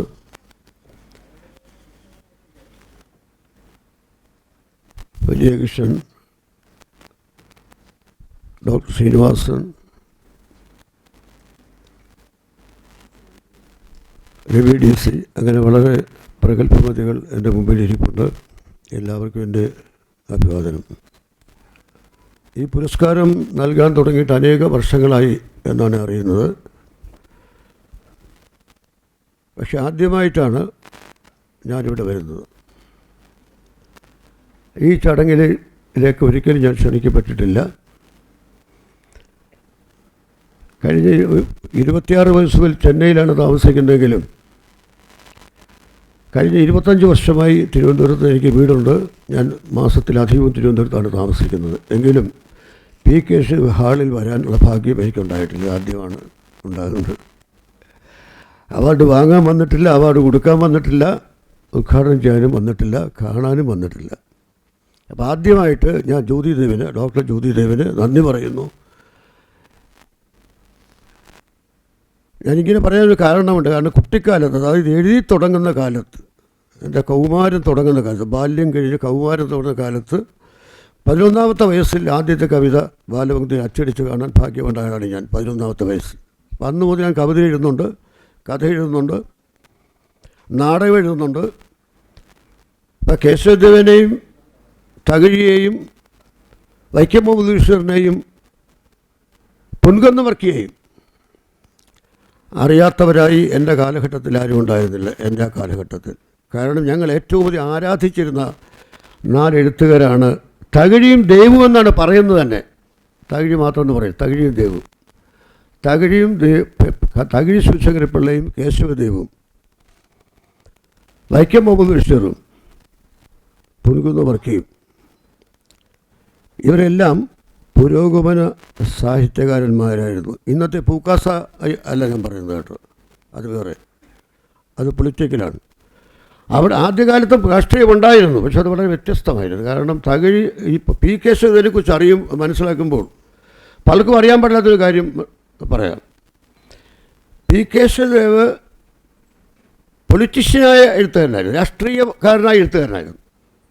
P ഭാസ്കരനെ പോലെ. P ഭാസ്കരൻ 18ാമത്തെ വയസ്സിൽ കമ്മ്യൂണിസ്റ്റ് പാർട്ടി മെമ്പർഷിപ്പ് എടുത്ത ആളാണ്. 18ാമത്തെ വയസ്സിൽ കമ്മ്യൂണിസ്റ്റ് പാർട്ടിയുടെ മെമ്പർഷിപ്പ് എടുത്ത ആളാണ് P ഭാസ്കരൻ.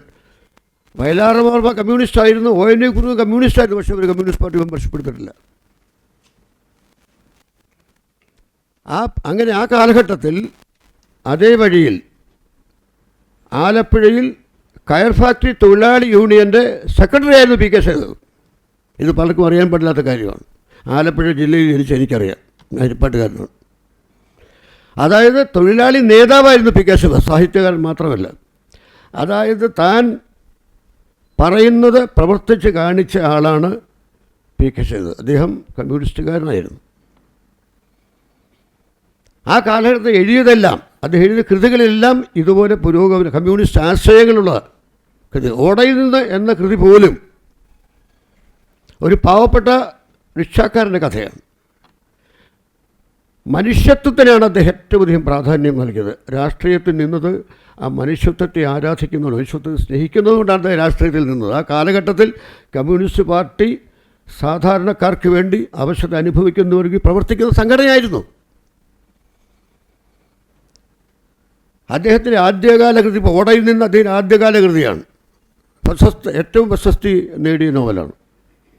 ഓടയിൽ നിന്ന് എന്ന ആ കൃതി സിനിമയായപ്പോഴും KS സേതുമാധവൻ സംവിധായകൻ ആയതുകൊണ്ടുകൂടി ആവാം വളരെ മികച്ച ഒരു സിനിമയായി തീർന്നു.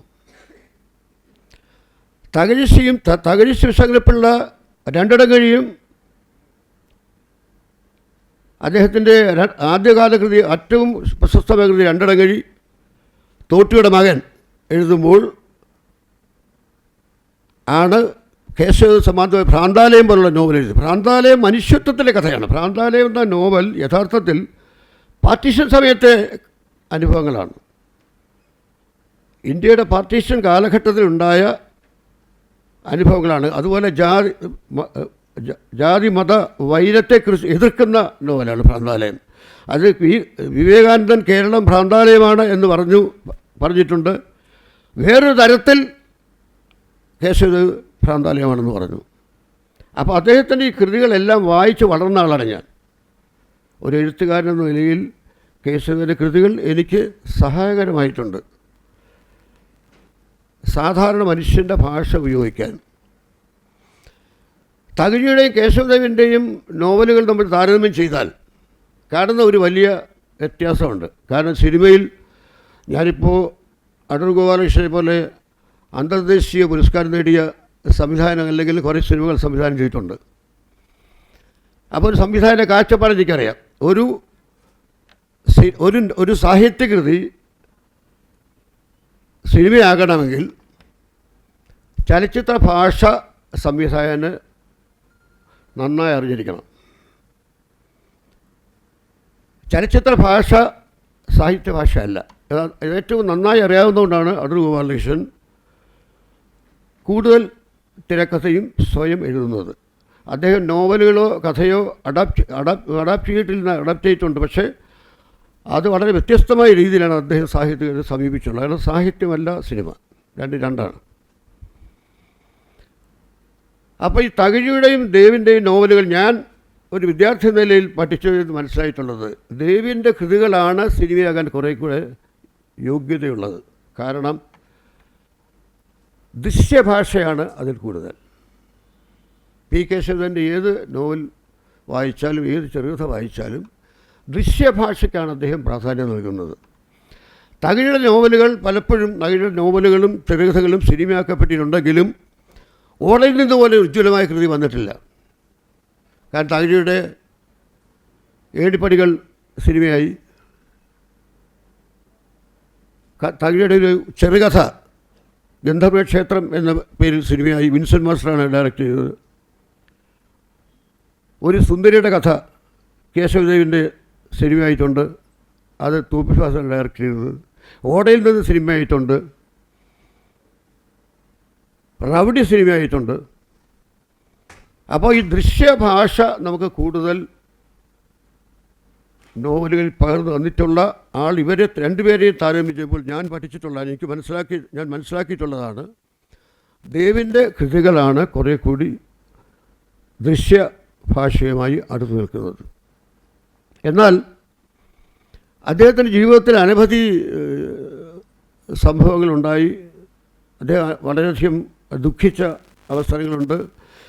ഏത് രാഷ്ട്രീയ കക്ഷിക്ക് വേണ്ടിയാണോ അദ്ദേഹം എഴുതിയത്, ഏത് രാഷ്ട്രീയ കക്ഷിക്ക് വേണ്ടിയാണോ അദ്ദേഹം അഹോരാത്രം പാടുപെട്ടത്, ആ പാർട്ടിയുടെ കണ്ണിൽ അദ്ദേഹം എതിരാളിയായി മാറി. കാരണം കാര്യങ്ങൾ തുറന്നു പറയുന്ന സ്വഭാവം പി കേശവദേവനുണ്ടായിരുന്നു. തെറ്റ് ചൂണ്ടിക്കാണിക്കുന്ന സ്വഭാവം അദ്ദേഹത്തിനുണ്ടായിരുന്നു. താൻ വിശ്വസിക്കുന്ന പാർട്ടി ചെയ്തതെല്ലാം നല്ലതാണ് എന്ന് പറയാൻ കേശവദേവ് തയ്യാറായിരുന്നില്ല. അപ്പോൾ കേശവദേവ് കമ്മ്യൂണിസ്റ്റ് പാർട്ടിയെ വളർത്തി, കമ്മ്യൂണിസ്റ്റ് പാർട്ടി കേശവദേവിനെ വളർത്തി. കാരണം തോട്ടിയുടെ മകൻ തകഴിയെ കമ്മ്യൂണിസ്റ്റ് പാർട്ടി വളർത്തി, തകഴി കമ്മ്യൂണിസ്റ്റ് പാർട്ടിയെ വളർത്തി. കാരണം തകഴിയുടെ തോട്ടിയുടെ മകൻ എന്ന നോവൽ ഇപ്പോൾ എൻ്റെ മനസ്സിൻ്റെ കവറ് അരിവാൾ ചുറ്റിയാണ്. തകഴിയുടെ തോട്ടിയുടെ മകൻ എന്ന പുസ്തകത്തിൻ്റെ കവർ അരിവാൾ ചുറ്റിയാണ്. അത്രമാത്രം സജീവമായ രാഷ്ട്രീയത്തിൽ നിന്ന് എഴുതിയവരാണ് തകഴിയും കേശവദേവും. എന്നാൽ കേശവദേവ് ക്രമേണ കമ്മ്യൂണിസ്റ്റിന് എതിരായി മാറി. കമ്മ്യൂണിസ്റ്റ് പാർട്ടിക്ക് ഒരു വലിയ ഗുണമുണ്ട്, കൂടെ നിൽക്കുന്നവർ മാറിയാൽ അവരെ തമസ്കരിച്ച് നശിപ്പിക്കും. അത് കമ്മ്യൂണിസ്റ്റ് പ്രസ്ഥാനത്തിൻ്റെ ക്വാളിറ്റിയാണ്, ഗുണമാണത്. അവരങ്ങനെയാണ്. അപ്പം അങ്ങനെ അനവധി ദുഃഖ സംഭവങ്ങളിലൂടെ കടന്നു പോകേണ്ട അനുഭവം പി കേശവദേവനുണ്ടായിട്ടുണ്ട്.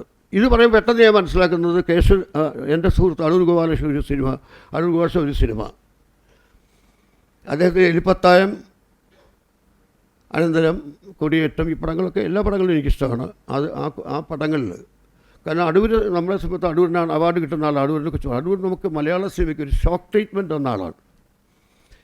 അതായത് നുവൽ വേഗ്, ഫ്രഞ്ച് ഭാഷയിൽ നുവൽ വേഗ് എന്നും നമ്മൾ മലയാളത്തിൽ നമ്മൾ നവധാര എന്നും പറയുന്ന സമ്പ്രദായം ആദ്യമായി കൊണ്ടുവന്ന ഒരാളായിട്ട് നമ്മൾ അഗ്രഗണ്യനായി ഗണിക്കുന്ന ഗുദാർദ് തന്നെയാണ്.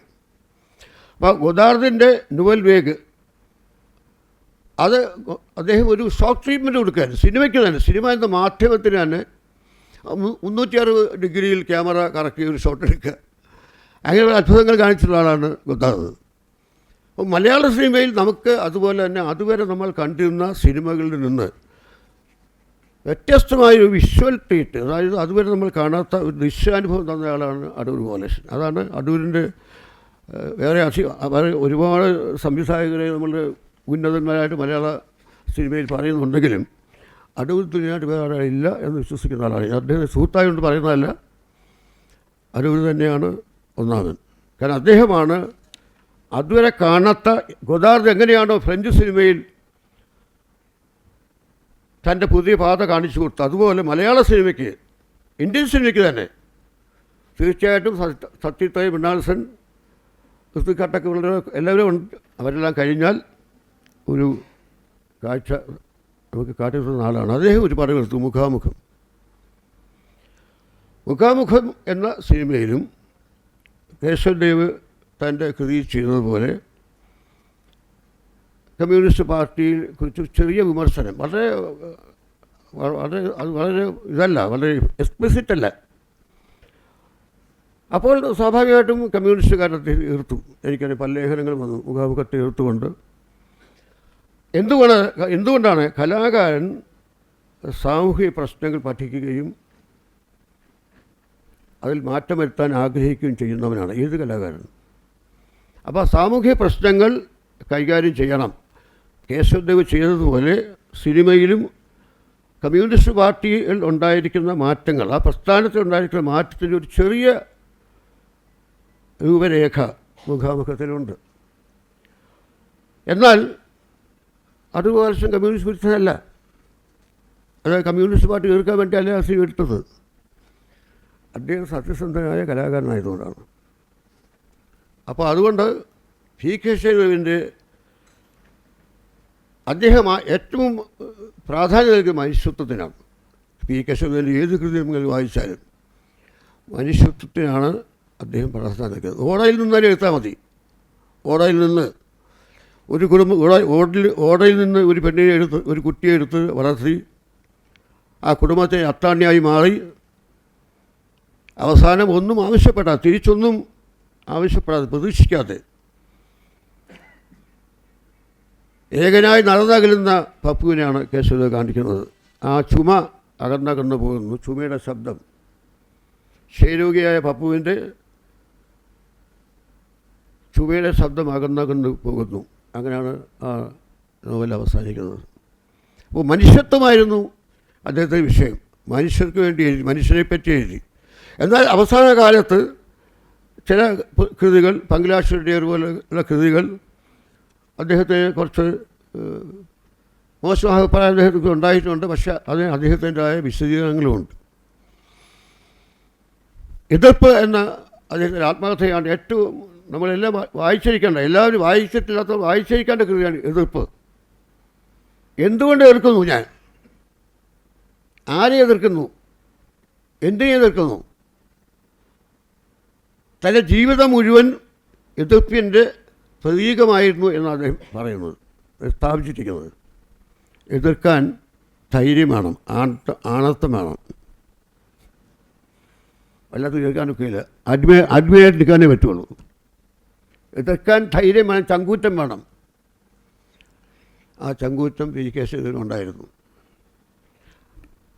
അദ്ദേഹത്തെ അവസാന കാലത്തെ രോഗിയായി അദ്ദേഹം എഴുതിയില്ല, പിന്നെ രോഗബാധിതനായി.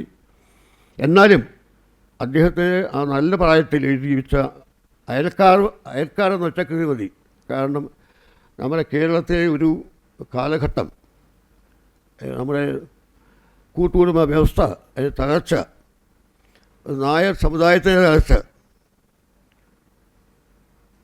ഈഴവ സമുദായത്തെക്കുറിച്ചെല്ലാം രണ്ട് വീടുകളെ മുൻനിർത്തി, രണ്ട് കൂട്ടുകുടുംബങ്ങളെ മുൻനിർത്തി എഴുതിയ കൃതിയാണ് അയൽക്കാർ.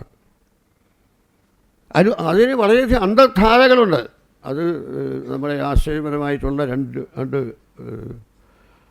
രണ്ട് വഴികൾ ആണ് അത് കാണിച്ചു തന്നിരിക്കുന്നത്. അതൊക്കെ ഉത്കൃഷ്ടമായ കൃതിയാണ്. അയൽക്കാർ കേന്ദ്ര സാഹിത്യ അക്കാദമിയുടെ അവാർഡ് നേടിയ കൃതിയാണ് അയൽക്കാർ. അപ്പോൾ അങ്ങനെ മലയാള സാഹിത്യത്തെ ഒരിക്കലും മറക്കാൻ കഴിയാത്ത പി കേശവന് PL പുരസ്കാരം തീർച്ചയായും അടൂർ ഗോപാലകൃഷ്ണൻ കൊടുക്കുമ്പോൾ എൻ്റെ മനസ്സിൽ തെളിയുന്നത് അടൂർ ഗോപാലകൃഷ്ണൻ്റെ മുഖാമുഖം എന്ന സിനിമയാണ്. അദ്ദേഹം സത്യം പറഞ്ഞു, അടൂരും സത്യം പറയുന്നു, ആരോടും എതിരില്ല. അടൂർ കമ്മ്യൂണിസ്റ്റ് വിരുദ്ധനല്ല, അദ്ദേഹം കമ്മ്യൂണിസ്റ്റ് പുരോഗമന ആശയ കമ്മ്യൂണിസ്റ്റ് പ്രസ്ഥാനമായി ചേർന്ന് നിൽക്കുന്ന ആളാണ്. ഞാനും പുതിയ സംഖ്യയൊന്നുമല്ല, ഞാനും ഇടതുപക്ഷ അനുഭാവിയാണ്. പക്ഷേ ഞങ്ങളൊക്കെ ചിലപ്പോൾ സത്യം പറയും. സത്യം ചിലപ്പോൾ ചിലർക്ക് അരോചകമായി തോന്നും, അനിഷ്ടമായി തോന്നും.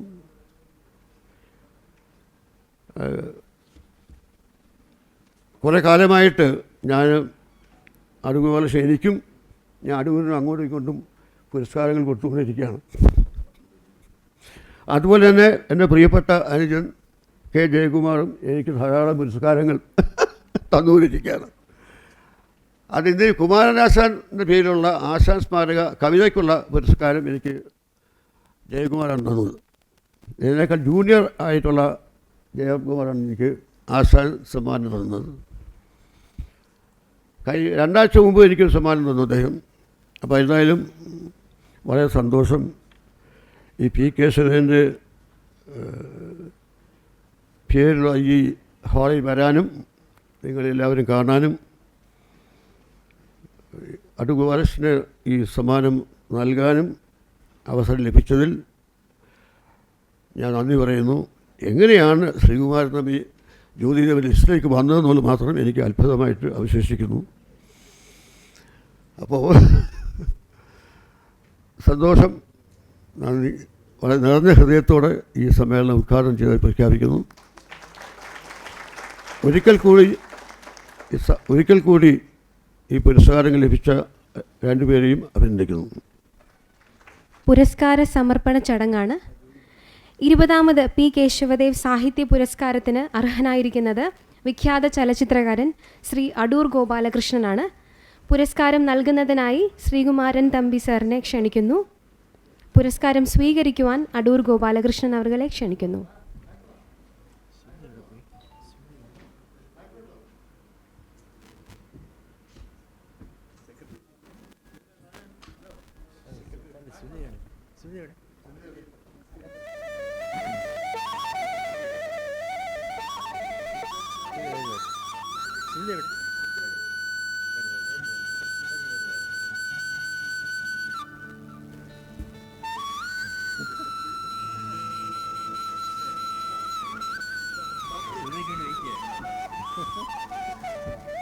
സംവിധായകൻ, തിരക്കഥാകൃത്ത്, നിർമ്മാതാവ് എന്നീ നിലകളിൽ 5 പതിറ്റാണ്ടിലേറെയായി മലയാള ചലച്ചിത്ര രംഗത്ത് തിളങ്ങി നിൽക്കുന്ന അതുല്യ പ്രതിഭയാണ് ശ്രീ അടൂർ ഗോപാലകൃഷ്ണൻ.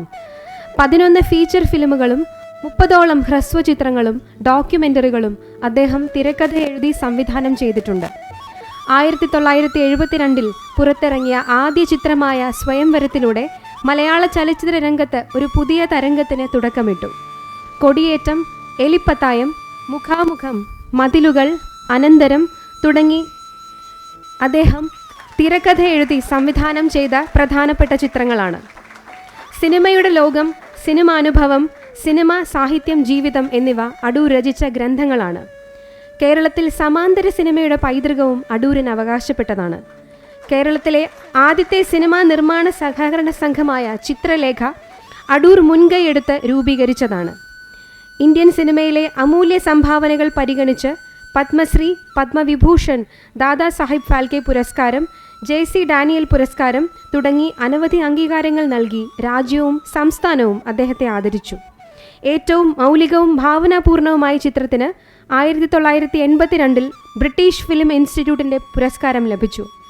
മലയാള സിനിമയിലെ ഈ അതുല്യ പ്രതിഭാശാലിക്ക് ശ്രീ അടൂർ ഗോപാലകൃഷ്ണന് 20ാമത് P. കേശവദേവ് സാഹിത്യ പുരസ്കാരം സ്നേഹാദരപൂർവ്വം സമർപ്പിക്കുന്നു. 50,000 രൂപയും ആർട്ടിസ്റ്റ് BD ദത്തൻ രൂപകൽപ്പന ചെയ്ത ശില്പവും പ്രശസ്തി പത്രവും അടങ്ങുന്നതാണ് P. കേശവദേവ് സാഹിത്യ പുരസ്കാരം.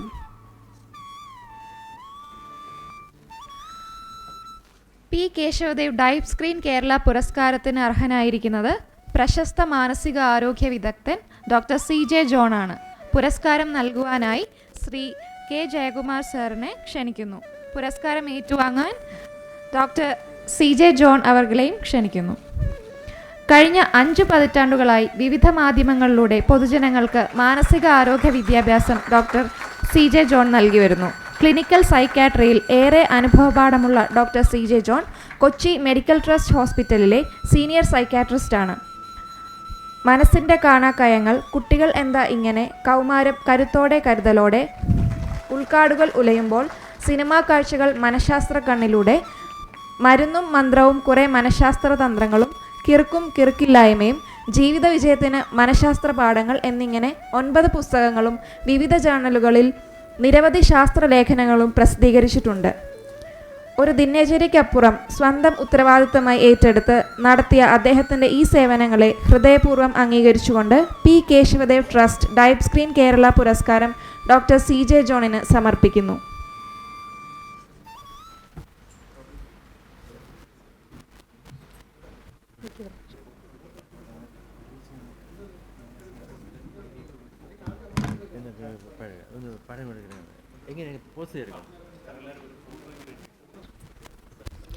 ഏവർക്കും നന്ദി.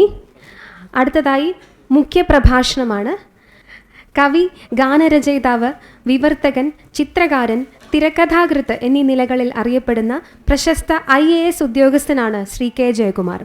2012 കേരളത്തിൻ്റെ ചീഫ് സെക്രട്ടറിയായ ഇദ്ദേഹം തുഞ്ചത്തെഴുത്തച്ഛൻ മലയാള സർവകലാശാലയുടെ വൈസ് ചാൻസലറായും സേവനമനുഷ്ഠിച്ചിട്ടുണ്ട്. ഇപ്പോൾ കേരള ഇൻസ്റ്റിറ്റ്യൂട്ട് ഓഫ് മാനേജ്മെൻറ്റ് ഡയറക്ടറായി പ്രവർത്തിക്കുന്നു. കവിതാ സമാഹാരങ്ങൾ, വിവർത്തനങ്ങൾ, ജീവചരിത്രം, ബാലസാഹിത്യം എന്നീ വിഭാഗങ്ങളിലായി 20ഓളം കൃതികൾ പ്രസിദ്ധീകരിച്ചിട്ടുണ്ട്. 80-ൽ പരം മലയാള സിനിമകൾക്ക് ഗാനരചന നിർവഹിച്ചു.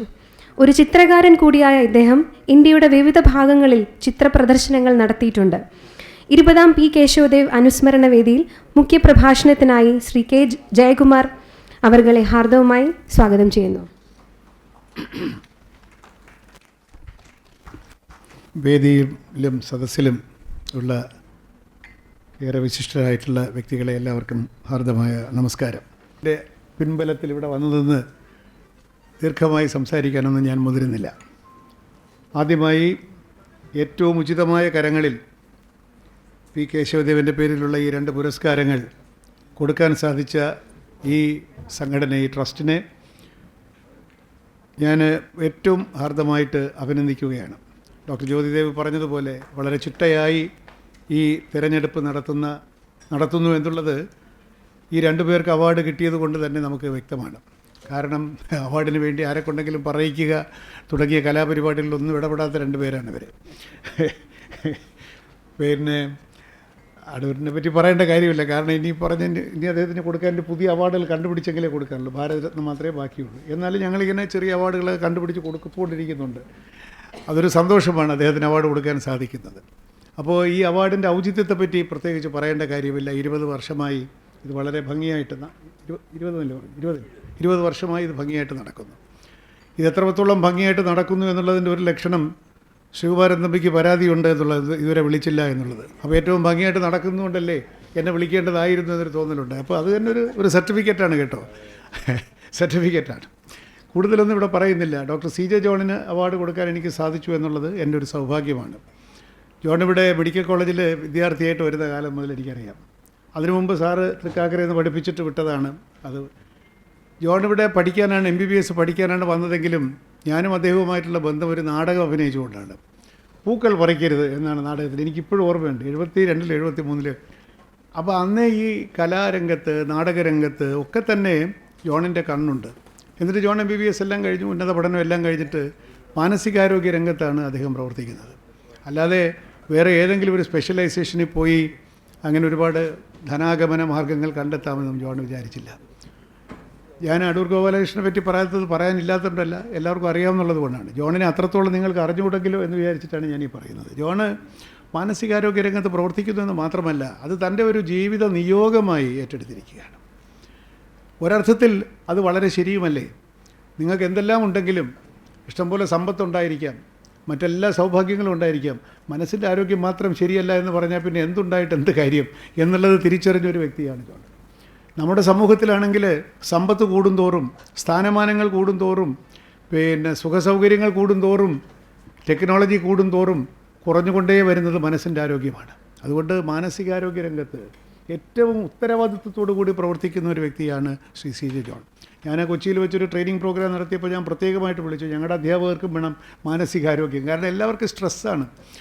ആരെങ്കിലും ഒരാൾ പ്രസംഗിക്കാൻ വിളിച്ചിട്ട് വന്നില്ലെങ്കിൽ സ്ട്രെസ്സാണ് ആളുകൾ. കൊച്ചു കാര്യത്തിനാണ് സ്ട്രെസ്സ് കേട്ടോ. അങ്ങനെ ഒരുപാട് കാര്യങ്ങൾ ജോണുമായിട്ട് സംസാരിച്ചാൽ തന്നെ വളരെ രസകരമായിട്ടുള്ള ഒരുപാട് അനുഭവങ്ങൾ. അപ്പോൾ ശ്രീ അടൂർ ഗോപാലകൃഷ്ണൻ്റെ ചിത്രങ്ങളായാലും ശരി, ശ്രീ CJ ജോണിൻ്റെ പ്രവർത്തനമായാലും ശരി, ഇതിനൊക്കെ ഒരു സമാനതയുണ്ട്. P. കേശവദേവുമായിട്ട് മാനസികമായി, ആത്മീയം എന്നുള്ള വാക്ക് നമുക്ക് ഉപയോഗിക്കാമെന്ന് എനിക്ക് അറിഞ്ഞുകൂടാ. കാരണം പിന്നെ അതൊക്കെ കുറച്ച് പ്രശ്നമുള്ള വാക്കുകളാണല്ലോ. ആത്മാവുണ്ടോ ഇല്ലയോ എന്തൊക്കെ പറഞ്ഞാലും ഒരു അതിഭൗതികമായ അർത്ഥത്തിൽ ഇവരെല്ലാം ബന്ധപ്പെട്ട് കിടക്കുകയാണ്. എങ്ങനെയാണ്? ശ്രീകുമാരൻ തമ്പിയെ പോലെ ഒരു പ്രസംഗം നടത്താൻ ഞാൻ ആളല്ല, പക്ഷേ വിവാദപരമായ ഒരു പ്രസ്താവനയും ഞാൻ നടത്തുന്നില്ല.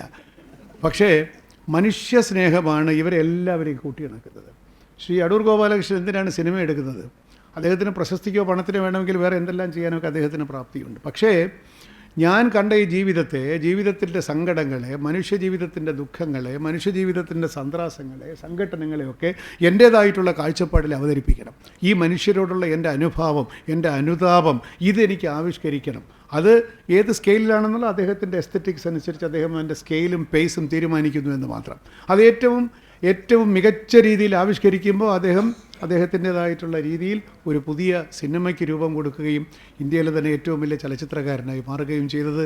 അദ്ദേഹത്തിൻ്റെ ടെക്നിക്കൽ പെർഫെക്ഷൻ ഒരു ഭാഗത്ത്, പക്ഷേ മനുഷ്യത്വത്തോടുള്ള, മനുഷ്യജീവിതത്തോടുള്ള അദ്ദേഹത്തിൻ്റെ കമ്മിറ്റ്മെൻറ്റാണ് ഇത്രയും മികച്ച ചിത്രങ്ങൾ സാധാരണ ജീവിതങ്ങളെ കൊണ്ട്, അല്ലാതെ അന്തം വിട്ട കാര്യങ്ങൾ ചെയ്ത ആളുകളെ കൊണ്ടല്ല, സാധാരണ മനുഷ്യരെ കൊണ്ട്, പേരും പെരുമയുമില്ലാത്ത എവരിമാൻ എന്ന് പറയാവുന്ന എവരിമാനാണ് അദ്ദേഹത്തിൻ്റെ കഥയിലെ ആളുകൾ. അപ്പോൾ അവരുടെയൊക്കെ സാധാരണ ജീവിതങ്ങളോട് താതാത്മ്യം പ്രാപിക്കാൻ, ആ ദുഃഖങ്ങളെ സ്വന്തം ദുഃഖങ്ങളായി കരുതാൻ, അതേറ്റവും മികവോടുകൂടി ആവിഷ്കരിക്കുവാനുള്ള ഒരു ശൈലി അല്ലെങ്കിൽ ഒരു മികവ് കൈവരിച്ചതാണ് ശ്രീ അടൂർ ഗോപാലകൃഷ്ണൻ്റെ ഇന്ത്യയിലെ ഏറ്റവും വലിയൊരു ചലച്ചിത്രകാരനാക്കി മാറ്റിയത്. അപ്പോൾ ചോദിക്കും, എല്ലാ സിനിമയും അങ്ങനെയല്ലേ? അല്ല, എല്ലാ സിനിമയുടെ ഉദ്ദേശം വേറെ പലതാണ്. കാരണം ഇപ്പോൾ നമ്മൾ കാണാൻ പോകുന്ന സിനിമയൊക്കെ മനുഷ്യസ്നേഹം കൊണ്ടാണോ? എനിക്ക് തോന്നുന്നില്ല. അവനവനോടുള്ള സ്നേഹമുണ്ടാവും, പൈസ കിട്ടുമല്ലോ എന്നുള്ള സ്നേഹമുണ്ടാവും. പക്ഷേ മനുഷ്യവിദ്വേഷകരമായിട്ടുള്ള സന്ദേശങ്ങൾ ആണ്. ഇത് സന്ദേശം കൊടുക്കുക എന്നുള്ളതല്ല, അതിൽ നമുക്ക് ആത്യന്തികമായി കിട്ടുന്നത് പല സിനിമകളിൽ നിന്നും ജീവിതമൊക്കെ തൊലഞ്ഞു, ഇനി ജീവിക്കാനൊന്നും ബാക്കിയില്ല, കള്ളുപിടിച്ചൊക്കെ എങ്ങനെയെങ്കിലുമൊക്കെ നശിച്ചുകൊണ്ടിരിക്കുക എന്നുള്ളൊരു സന്ദേശമാണ് ഇപ്പോൾ പല സിനിമകളിലും കിട്ടിക്കൊണ്ടിരിക്കുന്നത് എന്നാണ് എനിക്ക് തോന്നുന്നത്. ഏതൊരു സിനിമയെപ്പറ്റി ഞാനിപ്പോൾ അധികം കാണാറില്ല. കാരണം കുറച്ചു കാലം കൂടി ആരോഗ്യത്തോടുകൂടി, മാനസികാരോഗ്യത്തോടും കൂടി ജീവിക്കണം എന്നുള്ളത് കൊണ്ട് ഞാൻ ഈ സിനിമ അധികം കാണലില്ല. പക്ഷേ ഈ ഒരു സിനിമ ഇടയ്ക്കൊരു സിനിമയെപ്പറ്റി ഒരാൾ പറഞ്ഞു കേട്ടത്, പഠിക്കാൻ പോകുന്ന പിള്ളേർ ബാംഗ്ലൂർ പഠിക്കാൻ പോകും, പഠിത്തമൊഴിച്ച് വരെ എല്ലാം കാണിക്കുന്നുണ്ട്, രാവിലെ തൊട്ട് കള്ളുകൂടി കാണിക്കുന്നുണ്ട്. അതാണ് പുതിയ ന്യൂ ജെൻ സിനിമ എന്നാണ്. അവർക്ക് ജീവിതത്തോട് സ്നേഹമുണ്ടോ എന്ന് ഞാൻ ചോദിക്കുകയാണ്. എന്തിനാണ്, why do you want to make a film? ജീവിതത്തിൻ്റെ ഡിറ്റീരിയോറേഷൻ കാണിക്കാം. എന്തിന്? ഇതിനതീതമായി മനുഷ്യനെ ഉയർത്തണം എന്നുള്ള ഉത്തമമായ കലയുടെ ഉദ്ദേശമുണ്ട് എങ്കിൽ ജീവിതത്തിൽ ഏത് അധപ്പതനവും കാണിക്കാം. അങ്ങനെയല്ല ജീവിതം, ഇതിൽ നിന്ന് വിരുദ്ധമായിട്ടുള്ളൊരു ദിശയിലേക്ക് നീങ്ങലാണ് യഥാർത്ഥ ജീവിതം എന്ന് കാണിക്കാൻ വേണ്ടി ജീവിതത്തിലെ പ്രതിലോമമായ കാര്യങ്ങളെ കാണിക്കാം. പക്ഷേ ഏറ്റവും ദോഷകരമായ കാര്യങ്ങളെ ആദർശവൽക്കരിക്കലാണ് സിനിമ എങ്കിൽ ആ സിനിമയെ നമ്മളുമായിട്ടൊരു ബന്ധവുമില്ല. അവിടെയാണ് മനുഷ്യസ്നേഹം കൊണ്ട് ഒരു ഫിൽം മേക്കറായി മാറിയ അടൂർ ഗോപാലകൃഷ്ണൻ്റെ പ്രത്യേകതയും പ്രസക്തിയും എന്ന് ഞാൻ വിചാരിക്കുകയാണ്. CJ ജോണിൻ്റെ കാര്യവും അതുതന്നെയാണ്. മനസ്സ് പോയിട്ടുണ്ടെങ്കിൽ എല്ലാം പോകും. അത്തരത്തിലുള്ള ആളുകളെ ഏറ്റവും കൃത്യമായ സമയത്ത് അവരെ നേർവഴിക്ക് നയിക്കുവാൻ പ്രയത്നിക്കുന്ന ഡോക്ടർ CJ ജോണും ഒരർത്ഥത്തിൽ ഏറ്റവും വലിയ മനുഷ്യസ്നേഹിയാണ്. ഇന്നിവിടെ അവാർഡ് കൊടുക്കപ്പെടുന്നത് ഏതൊരു വലിയ എഴുത്തുകാരൻ്റെ പേരിലാണോ ആ എഴുത്തുകാരൻ ജീവിതത്തിൽ ഏറ്റവും സാധാരണക്കാരനോട്, ഏറ്റവും നിസ്വനോട്, മേൽവിലാസമില്ലാത്തവനോട് താതാത്മ്യം പ്രാപിച്ചാണ്. അന്നത്തെ പുരോഗമന സാഹിത്യത്തിൻ്റെ ഏറ്റവും വലിയൊരു മികവും അതുതന്നെയാണ്. കാരണം അവർ അന്തഃപുരങ്ങളിലെ കഥകളല്ല, പിന്നെ പ്രഭുക്കന്മാരുടെ കഥകളല്ല, രാജാക്കന്മാരുടെ കഥകളല്ല, ഒന്നുമല്ല. ഒരധികാരവുമില്ലാത്ത സമൂഹത്തിൽ ഇത്തിൽക്കണ്ണികൾ എന്ന ആളുകൾ വിളിച്ചുകൊണ്ടിരുന്ന ഏറ്റവും നിസ്വരായിട്ടുള്ള ആളുകൾ, മേൽവിലാസമില്ലാത്തവർ.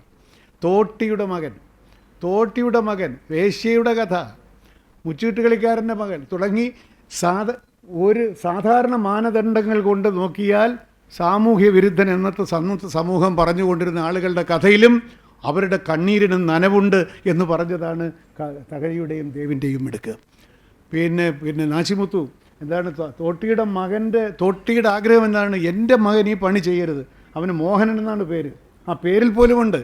അപ്പോൾ ഏറ്റവും സാധാരണക്കാരൻ, ഏറ്റവും മോശപ്പെട്ട സാഹചര്യങ്ങളിൽ ജീവിക്കേണ്ടി വന്നവനും അവകാശപ്പെട്ടതാണ് ഈ ജീവിതം എന്ന് ഉള്ള ഏറ്റവും ധീരമായിട്ടുള്ള പ്രഖ്യാപനമായിരുന്നു പുരോഗമന സാഹിത്യത്തിൻ്റെ പ്രഖ്യാപനം. ഓടയിൽ നിന്ന് പപ്പു എന്ന് പറയുന്ന റിക്ഷ വലിച്ചുകൊണ്ടിരിക്കുന്ന ആളിൻ്റെ നന്മയാണ് ആ നോവലിൻ്റെ പ്രത്യേകത. അങ്ങനെ എത്ര മനുഷ്യർ, സാധാരണക്കാരായ മനുഷ്യർ, അവർ ജീവിതത്തിൽ പണമോ പ്രശസ്തിയോ ഒന്നും നേടിയവരല്ല. സ്നേഹം കൊണ്ട്, സ്നേഹിക്കാനുള്ള കഴിവ് കൊണ്ട് തങ്ങളുടെ മനുഷ്യത്വത്തെ ഊട്ടി ഉറപ്പിച്ച മനുഷ്യരുടെ കഥ. നിങ്ങളുടെ പദവിയോ പ്രതാപമോ പണമോ ഒന്നുമല്ല മനുഷ്യനെ അളക്കേണ്ടത്, മനുഷ്യത്വം കൊണ്ടാണ് എന്ന് പറഞ്ഞ ഒരു വലിയ മനുഷ്യസ്നേഹിയുടെ പേരിലാണ് ഈ അവാർഡുകൾ ഇവിടെ കൊടുക്കപ്പെട്ടിരിക്കുന്നത്. അത് ഏറ്റവും ഉചിതമായ ഒരു നടപടിയായി എനിക്ക് തോന്നുന്നു. കേശവദേവനെ പറ്റി പറയുമ്പോൾ മറ്റു 2 കാര്യങ്ങൾ കൂടി പറയണം. 1 ഈ മാനവികത, 2 സത്യം പറയാനുള്ള അദ്ദേഹത്തിൻ്റെ ഒരു കഴിവ്, 3 സത്യം പറയാനുള്ള ധീരതയാണ്. എതിർപ്പെങ്കിൽ എതിർപ്പ്, അതൊരു പ്രശ്നമല്ല. ഈ ധീരതയാണ് ഒരു കലാകാരൻ്റെ വാസ്തവത്തിൽ ഏറ്റവും വലിയ ഗുണം. ആ ധീരതയുടെ പേരിലാണ് കേശവദേവൻ ഇന്ന് ഓർക്കപ്പെടുന്നത്.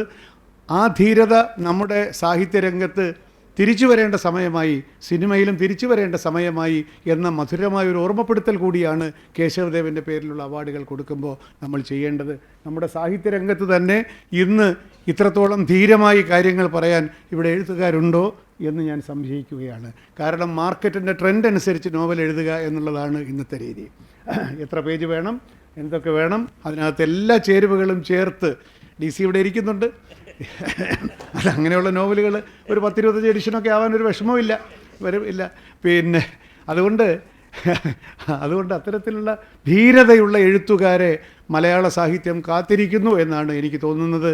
ആ ഓർമ്മപ്പെടുത്തൽ കൂടിയാണ് കേശവദേവൻ്റെ അനുസ്മരണ ദിനം എന്ന് ഞാൻ വിചാരിച്ചുകൊണ്ട് ഈ അവാർഡ് നേടിയ 2 പേരെയും ഏറ്റവും ഹൃദയപൂർവ്വം അഭിനന്ദിച്ചുകൊണ്ട് എൻ്റെ വാക്കുകൾ നിർത്തുന്നു. നന്ദി, നമസ്കാരം.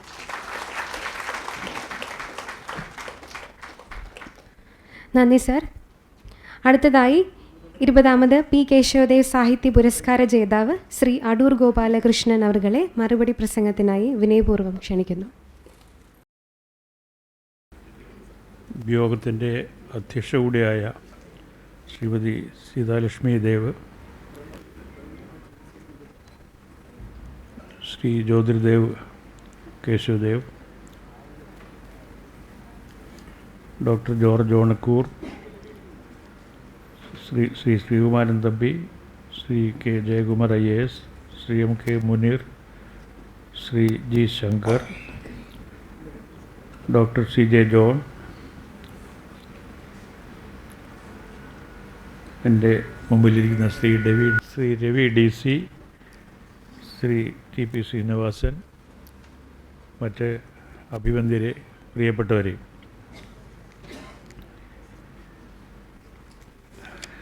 എന്നെപ്പോലെ നിങ്ങളും ചിലപ്പോൾ സംശയിച്ച് കാണും, ഒരു സാഹിത്യ അവാർഡ് എനിക്ക് തന്നതെന്ത് എന്ന് ശരിക്കും പറഞ്ഞാൽ ഞാൻ കൂട്ടി വായിക്കാൻ പഠിച്ച കാലം മുതലേ ഒരു വായനക്കാരനാണ്. വായനക്കാരെന്ന് വെച്ചാൽ സാമാന്യ വായനയല്ല, ശരിക്കും പാഠപുസ്തകങ്ങൾ വായിക്കാറേ ഉണ്ടായിരുന്നില്ല. ആകെ വായിച്ചിരുന്നത് ദേവും തകഴിയും, നേരത്തെ പറഞ്ഞ പോലെ പൊൻകുന്നം വർക്കിയും, അപൂർവമായിട്ട് അദ്ദേഹം വല്ലപ്പോഴേ എഴുതുമായിരുന്നുള്ളൂ, വൈക്കം മുഹമ്മദ് ബഷീറും ഒക്കെ എഴുതുന്ന കൃതികൾ അത് ഇറങ്ങിയാലുടൻ വായിച്ചിരിക്കും. ഈ പുസ്തകങ്ങൾ വായിക്കാൻ വേണ്ടി ഒരു 3 വായനശാലയിൽ അംഗത്വം, ഇങ്ങനെ വായനയുടെ ഒരു പശ്ചാത്തലത്തിലാണ് ഞാൻ വളർന്നത്. ഇപ്പോഴും ഞാൻ എന്ത് ചെയ്യുന്നു എന്ന് ചോദിച്ചു കഴിഞ്ഞാൽ വളരെ വിനീതമായിട്ട് പറയാവുന്നത് വായിച്ചുകൊണ്ടിരിക്കുന്നു എന്നാണ്. പലപ്പോഴും ഒന്നും ചെയ്യുന്നില്ല, അവരൊന്നും ചെയ്യുന്നില്ല. പിന്നെ അല്ലാത്ത വായിക്കാത്ത സമയമാണെന്നുണ്ടെങ്കിൽ ആകാശത്ത് നോക്കിയിരിക്കുന്നു, നല്ല രസമാണ്. മേഘങ്ങൾ വന്ന് കൂടുന്നതും കടന്നു പോകുന്നതും മഴ പെയ്യുന്നതും പൂച്ച നനഞ്ഞുകൊണ്ട് ഓടുന്നതും പട്ടി കുരയ്ക്കുന്നതും ഒക്കെ ആയിട്ടുള്ള ഒരുപാട് സംഗതികൾ കാണാനും രസിക്കാനും ഉണ്ട്. ഒരുപാട് സംഗതികളുണ്ട്. ഈ ടെലിവിഷൻ കാണുന്നതൊക്കെ ഞാൻ കുറേ കാലം മുമ്പേ മതിയാക്കി, സഹിക്കാൻ പറ്റാത്തതുകൊണ്ട് മതിയാക്കിയതാണ്. അതുകൊണ്ട് ആ സമയം വല്ലതും വായിക്കും. ഈ പറഞ്ഞ പോലെ നമ്മുടെ പ്രകൃതിയൊക്കെ നോക്കിയിരിക്കും, വല്ലതൊക്കെ ആലോചിച്ചിരിക്കും. ശരിക്കും പറഞ്ഞാൽ എൻ്റെ കുട്ടിക്കാലത്ത് എന്നെ ഒരുപാട് സ്വാധീനിച്ചു എന്ന് തന്നെ പറയേണ്ട ഒരു എഴുത്തുകാരനാണ് കേശവദേവ്. നേരത്തെ ശ്രീകുമാരൻ തമ്പിയോടെ പറഞ്ഞു, ഞങ്ങൾ അന്നൊക്കെ പറയുന്നത് തകഴിയും ദൈവം എന്ന് ഒരുമിച്ചാണ് പറയുന്നത്. പിന്നെ പൊൻകുന്നം വർക്കി, വൈക്കം മുഹമ്മദ് ബഷീർ, ഇവർ രണ്ടുപേരും ഈ ദേവിനെ പോലെയും തകഴിയെപ്പോലെയും ഒരുപാട് എഴുതിയിരുന്നില്ല. അതാണ് കാരണം. അപ്പോൾ എപ്പോഴും കൂട്ടി പറയുന്നത് ദേവും തകഴി എന്നാണ്. ദേവ് മനഃപൂർവ്വമായിട്ട് നമ്മളെ ഞെട്ടിച്ചുകൊണ്ടിരുന്ന ഒരാളാണ്. അത് മനഃപൂർവ്വമാണ്. ആളുകളെ ഇങ്ങനെ ഈ ഏതാണ്ടൊരു യാഥാസ്ഥിതികതയിൽ വന്ന് ഉറച്ചുപോയ നമ്മുടെ മനസ്സുകളെ ഒന്ന് ത്രസിപ്പിക്കണം എന്ന് കരുതി അദ്ദേഹം പലതും പറയാറുണ്ട്. അതിലൊന്നായിരുന്നു വലിയ പ്രശസ്തമായ ഒരു വിവാദം ഉണ്ടാക്കിയ സംഗതിയായിരുന്നു ഈ രാമായണവും ഭാഗവതവും ഒക്കെ എരിച്ചു കളയണം എന്ന് പറയുന്നു. വളരെ കാര്യമായിട്ടൊരു പ്രസംഗം നടത്തി. അത് കേരളം മുഴുവനും പ്രകമ്പനം കൊണ്ടതിൽ മനഃപൂർവ്വം ചെയ്തതാണ്. അദ്ദേഹം പല സംഗതികളെയും പോലെ തന്നെ ഏറ്റവും കൂടുതൽ ആളുകളെ ക്ഷോഭിപ്പിക്കാൻ പറ്റിയ ഒരു സ്റ്റേറ്റ്മെൻ്റായിരുന്നു. പക്ഷെ അത് വളരെ അദ്ദേഹത്തിൻ്റെ കൃതികൾ വായിക്കുമ്പോഴും അദ്ദേഹത്തിൻ്റെ ആത്മകഥ എതിർപ്പ് വായിക്കുമ്പോഴും നമുക്ക് മനസ്സിലാവുന്ന ഒന്ന്, ശരിക്കും അദ്ദേഹത്തിൻ്റെ എഴുത്തും എതിർപ്പ് തന്നെയായിരുന്നു. എന്തിനോടായിരുന്നു എതിർപ്പ്? അനീതിയോടുള്ള എതിർപ്പ്. സാധാരണ മനുഷ്യരോട് വളരെ ഏറ്റവും അധസ്ഥിതർ എന്ന് നമ്മൾ കരുതുന്ന ആളുകളെ പറ്റിയാണ് അദ്ദേഹം നിരന്തരമായിട്ട് എഴുതിക്കൊണ്ടിരുന്നത്. അവർക്ക് വേണ്ടിയാണ്, അവരെ പറ്റിയാണ് അദ്ദേഹം എഴുതിക്കൊണ്ടിരിക്കുന്നത്, അവരുടെ ഭാവിയെ പറ്റിയാണ്. ഈ അയൽക്കാരും അതുപോലെ റൗഡി, ഓടയിൽ നിന്ന് തുടങ്ങിയിട്ടുള്ള കൃതികൾ പുനർവായിക്കേണ്ട സമയമാണിത് എന്നെനിക്ക് തോന്നുന്നു. നമ്മൾ ചില എഴുത്തുകാരെ അവരുടെ കാലം കഴിഞ്ഞാൽ, ജീവിതകാലം കഴിഞ്ഞാൽ കുറേശ്ശെ മറക്കുകയും ഇനിയും പുതിയ എഴുത്തുകാരെ നമ്മൾ വായിച്ചു തുടങ്ങുകയും ചെയ്യുന്ന നമ്മൾ നിർബന്ധമായിട്ട് ആവശ്യമുള്ളൊരു കാര്യം, ഈ നിരൂപകരെ മറ്റും ഓർക്കേണ്ട ഒന്നാണ്. ഒരു പുനർപഠനം നടത്തേണ്ട എഴുത്തുകാരിൽ പ്രധാനിയാണ് പി കേശവദേവ്. അപ്പോൾ ആ രീതിയിൽ കേശവദേവിനെ പറ്റി എല്ലാ വർഷവും ഇതുപോലെ സാഹിത്യത്തിനും വൈദ്യശാസ്ത്രത്തിനുമുള്ള അവാർഡുകൾ, പുരസ്കാരങ്ങൾ കൊടുക്കുന്നത് കാരണം ഇത് നല്ലൊരവസരമാണ് അദ്ദേഹത്തെ പറ്റി ഓർമ്മിക്കാനും അദ്ദേഹത്തിൻ്റെ കൃതികളെ പറ്റി നമ്മൾ പുനരാലോചിക്കാനും ഒക്കെ ഉതകുന്ന ഒരു സൗകര്യമാണ് ഇതുണ്ടാക്കുന്നത്. തമ്പി പറയുന്ന പോലെ ഞാൻ പറയുന്നില്ല, കാരണം ഇത് 20 കൊല്ലത്തിന് എന്നെ വിളിച്ചില്ലല്ലോ എന്ന് ഞാൻ പറയില്ല. കാരണം ഞാൻ തീരെ പ്രതീക്ഷിക്കാതെയാണ് ഇത്തവണ എന്നെ വിളിച്ചത്. തീരെ പ്രതീക്ഷിക്കാതെയാണ്. ശ്രീ ജ്യോതിദേവ് എന്നോട് വിളിച്ചു ചോദിച്ചു, പിന്നെ കേശവദേവിൻ്റെ അദ്ദേഹത്തിൻ്റെ കൃതികളെ പറ്റി അറിയാവോ എന്ന് ചോദിച്ചാൽ ഞാൻ അറിയാവോ എന്നല്ല, അത് വായിച്ച് വളർന്ന ഒരാളാണ് ഞാൻ. അദ്ദേഹത്തിൻ്റെ ഓരോ കൃതിയും ഇറങ്ങുന്ന വഴിക്ക് തന്നെ വായിച്ചിട്ടുള്ള ഒരാളാണ്. എന്ന് മാത്രമല്ല നമ്മളെയൊക്കെ വല്ലാതെ പ്രചോദിപ്പിച്ചിട്ടുള്ള ഒരു എഴുത്തുകാരനാണ് അദ്ദേഹം. ഒരുപാട് ഊർജ്ജമുള്ള എഴുത്ത്. എനിക്ക് വളരെ നിസ്സാരവും തോന്നാവുന്ന ഒരു ചെറിയ കൃതി എനിക്ക് ഇപ്പോഴും അതിൻ്റെ പേരുകൊണ്ട് ഞാനിപ്പോഴും ഓർമ്മിക്കുന്ന ഒരു കൃതിയുണ്ട്. കൊല്ലനും കൊല്ലത്തിയും ഒന്ന് എന്നായിരുന്ന പുസ്തകം. വളരെ ഏതാനും പേജുകളുമുള്ള ചെറുകഥയാണോ വൺ ആക്ട് പ്ലേ ആണോ എന്ന് എനിക്ക് കൃത്യമായിട്ട് ഇപ്പോൾ ഓർമ്മയില്ല. അതിൻ്റെ വളരെ അട്രാക്റ്റീവായിട്ടുള്ള ഒരു വളരെ അസാധാരണമായിട്ടുള്ളൊരു ടൈറ്റിലാണ്. എന്നിട്ട് ബാക്കി പറയുന്നുണ്ട്, ഈ ഇരുമ്പ് വഴുകുമ്പോൾ കൊല്ലനും കൊല്ലത്തിയും ഒന്ന് എന്നാണ്. അത് അതിമനോഹരമായ ഒരു സങ്കല്പമാണത്. അപ്പോൾ അങ്ങനെ വളരെ നമ്മൾ സാധാരണഗതിയിൽ വലുതായിട്ടൊന്നും ആലോചിക്കാത്ത വിഷയങ്ങളെപ്പറ്റി, വ്യക്തികളെപ്പറ്റി, സമൂഹത്തിലെ തെറ്റുകളെപ്പറ്റി ഒക്കെ അദ്ദേഹം വളരെ ശക്തമായിട്ട് എതിർത്തുകൊണ്ട് തന്നെയാണ് എഴുതിയത്. ആ എതിർപ്പിൻ്റെ ശക്തി കൊണ്ടാണ് ശരിക്കും ഇന്നും കേശവദേവ് എന്ന് പറയുന്ന എഴുത്തുകാരൻ നമ്മൾ അദ്ദേഹത്തെ ഒന്നും ജീവിക്കുന്നത്, അദ്ദേഹം മനസ്സിൽ ജീവിക്കുന്നത്, മലയാള സാഹിത്യത്തിൻ്റെ മലയാളിയുടെ ജീവിതത്തിലെ ഒരു പ്രധാന ശക്തി സ്രോതസ്സായിട്ട് തുടരുന്നത്. ഈ അവാർഡ് അദ്ദേഹത്തെ വിളിച്ചു ഞാൻ വാങ്ങിക്കുമായിരുന്നു എന്ന് യാതൊരു രീതിയിലും സംശയിക്കേണ്ട കാര്യമില്ല. എനിക്ക് വളരെ അഭിമാനവും സന്തോഷവും ഉണ്ടാക്കിയ ഒരു അവാർഡാണിത്. നേരത്തെ ഇവിടെ പറഞ്ഞ പോലെ ഞാൻ സിനിമ നിർമ്മിക്കുക മാത്രമല്ല ചെയ്തിട്ടുള്ളത്, സിനിമയെപ്പറ്റി കുറേ എഴുതിയിട്ടുണ്ട്, പുസ്തകങ്ങൾ തന്നെ എഴുതിയിട്ടുണ്ട്.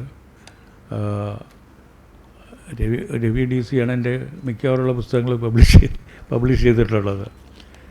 അപ്പോൾ ഇപ്പോഴും സമയം കിട്ടുമ്പോൾ കുറേ എഴുതുന്നുണ്ട്. അത് ഈ മറ്റ് പ്രസിദ്ധീകരണശാലക്കാരെ ഇതിലൊക്കെ താല്പര്യം കാണിക്കുന്ന പ്രസിദ്ധീകരണശാലക്കാരും വളരെ ചുരുക്കമാണ്. എങ്കിലും എനിക്ക് പ്രസിദ്ധീകരണത്തിൻ്റെ പ്രയാസങ്ങളൊന്നുമില്ല. പുസ്തകങ്ങളെല്ലാം നന്നായിട്ട് വായിക്കപ്പെടുന്നുണ്ട്. ഇവിടെ ഭാഷാ ഇൻസ്റ്റിറ്റ്യൂട്ട് തന്നെ ഒരു 2-3 പുസ്തകങ്ങൾ അവർ പ്രസിദ്ധീകരിച്ചിട്ടുണ്ട്. ആ രീതിയിലൊക്കെ വേണമെങ്കിൽ ഒരു സാഹിത്യകാരനെന്ന് വേണമെങ്കിൽ അവകാശപ്പെടാം അതിൻ്റെ പേരിൽ. പക്ഷേ സിനിമാക്കാരെ സാഹിത്യകാരന്മാരായിട്ട് സാധാരണ കരുതാറില്ല. ശ്രീകുമാരൻ തമ്പിക്ക് പറ്റിയ പോലെ അദ്ദേഹത്തിനെ കവിയായിട്ട് കരുതാറില്ല. അദ്ദേഹം ഗാനരചയിതാവാക്കി മാറ്റി അതവർ ചെയ്തത്, നമ്മളൊക്കെ ചെയ്തതാണ്. ശ്രീകുമാരൻ തമ്പിയോ മനോഹരമായിട്ട് ഗാനങ്ങൾ എന്ന് പറയും. അദ്ദേഹം നല്ല ഒന്നാം തരം കവിത എഴുതിയിട്ടുള്ളത് മറന്നിട്ടാണ് നമ്മളിത് പറയുന്നത്. ഇത് സംഭവിക്കും. സിനിമയുടെ ഒരു കുഴപ്പമാണ്. സിനിമയെ എപ്പോഴും നമ്മൾ കാണുന്ന ഈ ഒരു തരം ഈ ഗ്ലാമറിൻ്റെ ഒരു ശോഭയിലാണ്. അങ്ങനെയല്ല. ഒരുപാട് കഷ്ടപ്പാടുകളും ഒരുപാട് ത്യാഗങ്ങളും ഒക്കെ സഹിച്ചാണ് ഏറ്റവും സാധാരണമായിട്ടുള്ളൊരു സിനിമ പോലും ഉണ്ടാകുന്നത്. അപ്പോൾ പിന്നെ വ്യത്യസ്തമായിട്ടുള്ളൊരു സിനിമ എടുക്കാൻ പോകുന്ന ഒരാളിൻ്റെ അവസ്ഥ പറയേണ്ടതില്ല. കേശവദേവ് എല്ലാ രംഗത്തും പ്രവർത്തിച്ചു. സിനിമയ്ക്ക് തിരക്കഥ എഴുതി, അദ്ദേഹത്തിൻ്റെ കഥകൾ സിനിമയായിട്ടുണ്ട്. അതിലെ ശ്രദ്ധേയമായ സിനിമ തീർച്ചയായിട്ടും ഓടയിൽ നിന്ന് തന്നെയാണ്. മറക്കാനൊക്കാത്ത നോവലാണ്. അതുപോലെ തന്നെ മറക്കാനൊക്കാത്ത ഒരു സിനിമയുമായിരുന്നു അത്.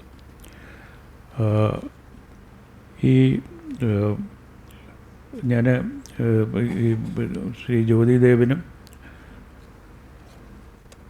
ഇതുമായിട്ട് ബന്ധപ്പെട്ട എല്ലാവർക്കും, അദ്ദേഹത്തിൻ്റെ ധർമ്മപത്നി ശ്രീമതി സുനിത ജ്യോതിദേവിനുമൊക്കെ പ്രത്യേകിച്ച് ഞാൻ നന്ദി പറയുന്നു. എനിക്ക് ഈ ആദരവ് തന്ന് എന്നെ ഇതുപോലെ ബഹുമാനിച്ചതിന്, ഈ സ്നേഹപ്രകടനം നടത്തിയതിന് നമസ്കാരം.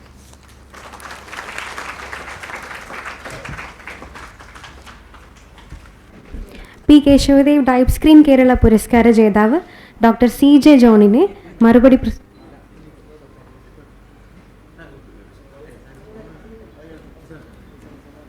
മറുപടി പ്രസംഗത്തിനായി വിനയപൂർവ്വം ക്ഷണിക്കുന്നു. വേദിയിലിരിക്കുന്ന പ്രശസ്തരായ വ്യക്തികളെ, സദസ്സിലിരിക്കുന്ന സുഹൃത്തുക്കളെ, പല കാരണങ്ങൾ കൊണ്ട് ഇന്നത്തെ ഈ ദിവസം എൻ്റെ ജീവിതത്തിലെ ഒരു പുണ്യം തന്നെയാണ്. ഒന്നാമത്തത്, ഞാൻ ഏറ്റവും അധികം വായിച്ചിട്ടുള്ള സാഹിത്യകാരന്മാരിൽ ഒരാളായ ശ്രീ പി കേശവദേവിനെ എൻ്റെ പഠനകാലത്ത് ശശിയിരിപ്പുണ്ട്, എൻ്റെ ക്ലാസ്മേറ്റാണ്. 70കളിൽ ഞാൻ YMCAയിലാണ് താമസിച്ചിരുന്നത്. അപ്പം വൈകിട്ട് 5 മണി ക്ലാസ് കഴിഞ്ഞ് വരുമ്പം നാഷണൽ ബുക്ക് സ്റ്റോളിലൊന്ന് കയറും. പൈസ ഉണ്ടായിട്ടല്ല പുസ്തകം വാങ്ങാൻ, കാരണം സ്റ്റുഡൻ്റാണ്. അപ്പോൾ അവിടെ പ്രശസ്തരായിട്ടുള്ള സാഹിത്യകാരന്മാർ അവിടെ സൊറ പറയാൻ കൂടും. N. Krishnapillai sir, P Keshavadev, ഇവരെല്ലാം അവിടെ ഇരിക്കുന്ന കാണും. വലിയ ഗൗരവക്കാരൻ്റെ ഭാവത്തിലാണ് ശ്രീ പി കേശവദേവ് ഇരിക്കുക. അപ്പം മറ്റു പലരെയും പിന്നീട് പല പ്രവർത്തനങ്ങളുടെ ഫലമായിട്ട് അടുത്ത് പരിചയപ്പെടാനുള്ള സൗഭാഗ്യം ഉണ്ടായിട്ടുണ്ട്. പക്ഷേ കേശവദേവ് സാറിനോട് അടുക്കാനൊരു പേടിയാണ്. കാരണം അദ്ദേഹം അന്നൊരു അംബാസഡർ കാറാണ് ഉപയോഗിച്ചിരുന്നതെന്ന് എനിക്ക് തോന്നുന്നു. ആ അംബാസഡർ കാറിൽ വളരെ ഒരു ഗൗരവഭാവത്തോടെ അവിടെ വന്നിറങ്ങുന്നതൊക്കെ ഞാൻ കാണാറുണ്ട്. ശ്രീ പി കേശവദാസ് സാറിൻ്റെ പേരിലുള്ള ഈ പുരസ്കാരം എനിക്ക് കിട്ടിയതിൽ വളരെ സന്തോഷമുണ്ട്. എനിക്ക് തോന്നുന്നു കേരളത്തിൽ ആരോഗ്യ വിദ്യാഭ്യാസ രംഗത്ത് കൊടുക്കുന്ന ഏക പുരസ്കാരം ഇതാണ്. ഇപ്പോൾ DC ഒക്കെ ധാരാളം പുസ്തകങ്ങൾ മനഃശാസ്ത്രത്തിലുമൊക്കെ പ്രസിദ്ധീകരിക്കാറുണ്ട്. പക്ഷേ ഇതൊക്കെ സാഹിത്യ അക്കാദമിയുടെ അവാർഡിനൊക്കെ പോകുമ്പം ഇതെന്തോ മോശപ്പെട്ട കാര്യമാണ്, ആരോഗ്യ വിദ്യാഭ്യാസത്തിൻ്റെ കാര്യങ്ങളൊക്കെ കുറച്ച് മോശപ്പെട്ട കാര്യമാണെന്നുള്ള രീതിയിൽ മാറ്റി വയ്ക്കപ്പെടുകയാണ്. ശാസ്ത്രശാഖകളിൽ ഒരു പ്രാമുഖ്യം നൽകാറുണ്ട്. പക്ഷേ ഏറ്റവും അധികം ആളുകൾക്ക് വേണ്ടത് അതാണ്. ഏറ്റവും ആളുകൾ ആരോഗ്യ അവബോധം നേടുന്നതും ഇത്തരം വായനകളിലൂടെയാണ്. എൻ്റെ പ്രിയ സുഹൃത്തായിട്ടുള്ള ജയകുമാർ പറഞ്ഞു, അതിനൊരു തുടർച്ചയായിട്ട് പറയുകയാണ്. കൗമാരപ്രായക്കാരുടെയും യുവാക്കളുടെയും ഒക്കെ മാനസികാരോഗ്യ തകർച്ചയ്ക്കും അവരെ പെരുമാറ്റ വൈകല്യങ്ങളിലേക്ക് നയിക്കുകയും ചെയ്യുന്ന മാതൃകകൾക്ക് ഇപ്പോൾ ശരിവൽക്കരണവും മാന്യവൽക്കരണവും നടക്കുന്ന കാലത്താണ് ഞങ്ങളിപ്പോൾ വ്യക്തിത്വ വികാസത്തെക്കുറിച്ചിട്ട് എഴുതേണ്ടി വരുന്ന ധർമ്മസങ്കടം. ഇതാണ് വ്യക്തിത്വ വികാസം എന്ന് പറഞ്ഞു കഴിഞ്ഞാൽ മാതൃകകൾ വേറെയാണ്. അടുത്തിടെ ആവേശത്തെക്കുറിച്ചിട്ട് വിമൻ ആൻഡ് ചിൽഡ്രൻ വകുപ്പ് ആവേശത്തിലെ അംബാനെയും രംഗനെയും വെച്ച് സ്കൂൾ കാലത്ത് ഒരു പോസ്റ്റർ ഡിസൈൻ ചെയ്തു. വളരെ ശക്തമായി അതിനെക്കുറിച്ച് ഞാൻ ഫേസ്ബുക്കിൽ പോസ്റ്റ് ചെയ്യുന്നു. എനിക്ക് തോന്നുന്നു ഇത് ആരെങ്കിലും പറയാൻ വേണ്ടി കാത്തു നിൽക്കുക എന്നുള്ള തോന്നലിൽ മാതൃഭൂമിയും മനോരമയൊക്കെ അത് വളരെയധികം പ്രാധാന്യത്തോടെ ഇടുകയും ആ പോസ്റ്റർ വിമൻ ആൻഡ് ചിൽഡ്രൻ വകുപ്പ് പിൻവലിക്കുകയും ചെയ്തു. അവരെ മാതൃകയാക്കി വെച്ചിട്ടുള്ളത് മാറ്റുകയും ചെയ്തു.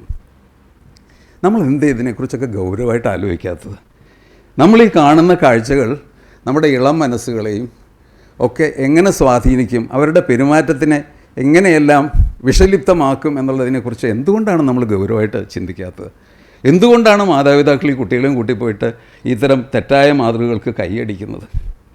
ആലോചിക്കേണ്ടതാണ്. ഞങ്ങളൊക്കെ എത്ര എഴുതിയാലും ഈ തരത്തിലുള്ളൊരു വിപ്ലവം നിങ്ങളുടെ ഇടയിൽ നിന്ന് വന്നില്ലെങ്കിൽ സിനിമ നമ്മുടെ ഇളം തലമുറയെ നശിപ്പിക്കും. ഡ്രഗ്സ് പോലെ തന്നെ ഇത്തരം മാതൃകകൾ വലിയ വിപരീത ഫലം ചെയ്യും. പി കേശവദേവിൻ്റെ പേരിലുള്ളത് പുരസ്കാരം കിട്ടുക എന്നുള്ളതൊരു പുണ്യം. രണ്ടാമത്തെ പുണ്യം എൻ്റെ ഗുരുവിൻ്റെയും യുവത്വകാലത്ത് ഊർജ്ജസ്വലവും ക്രിയാത്മകവും സർഗാത്മകവുമായിട്ടുള്ള ഒരു കാലഘട്ടം ചെലവഴിച്ച ഒരു സുഹൃത്തിൻ്റെയും സാന്നിധ്യത്തിൽ ജയകുമാർ, ജോർജ് ഓണക്കൂർ സാർ, ഇവരുടെ സാന്നിധ്യത്തിൽ ഈ ബഹുമതി കിട്ടുക എന്നുള്ളതാണ്. ഓണക്കൂർ സാറിനെ കുറിച്ച് പറയുമ്പോൾ നിങ്ങൾക്ക് ഒരു പക്ഷേ ഒരു അധ്യാപകൻ എന്ത് എന്നുള്ളതിനെ കുറിച്ചിട്ട് നിങ്ങൾക്ക് ഒരു ഉൾക്കാഴ്ച ഞാൻ തരാം. പ്രീ ഡിഗ്രി കാലത്ത് ഒരു 17 വയസ്സുള്ള ഒരു കുട്ടിയായിട്ട് ഞാൻ ഭാരതമാതയെ ചെല്ലുന്നു. ഫസ്റ്റ് ടൈമിലെ പരീക്ഷ കഴിഞ്ഞു. മലയാളം പേപ്പറിൻ്റെ മാർക്ക് ഡിസ്ട്രിബ്യൂട്ട് ചെയ്തുകൊണ്ടിരിക്കുകയാണ്. എല്ലാവരുടെയും പേപ്പർ വന്നു കഴിഞ്ഞു, എൻ്റെ പേപ്പർ വന്നില്ല. അന്നും പാഠപുസ്തകങ്ങൾക്ക് പുറത്ത് ഉള്ള കാര്യങ്ങളും കൂടെ ചേർത്ത് ഉത്തരം എഴുതുക എന്നുള്ളൊരു കുരുത്തക്കേട് എനിക്കുണ്ടായിരുന്നു. സിലബസിൽ ഒതുങ്ങാതെ എന്തെങ്കിലുമൊക്കെ എഴുതി വയ്ക്കും. എന്നെ പിടിച്ചു, പൊട്ടി എന്നുള്ള വിചാരത്തിലിരിക്കുമ്പം ഓണക്കൂർ സാറ് സ്വതസിദ്ധമായിട്ടുള്ള ആ ശൈലിയിൽ ഒരു ഉത്തരക്കടലാസ് എടുക്കുന്നു. അദ്ദേഹം ഉത്തരക്കടലാസ് വായിക്കുകയാണ്. ഒരു ചോദ്യത്തിൻ്റെ ഉത്തരം മുഴുവനായിട്ട് വായിച്ചിട്ട് പറഞ്ഞു, നിങ്ങൾ ഇങ്ങനെയാണ് മലയാളം എഴുതേണ്ടത്.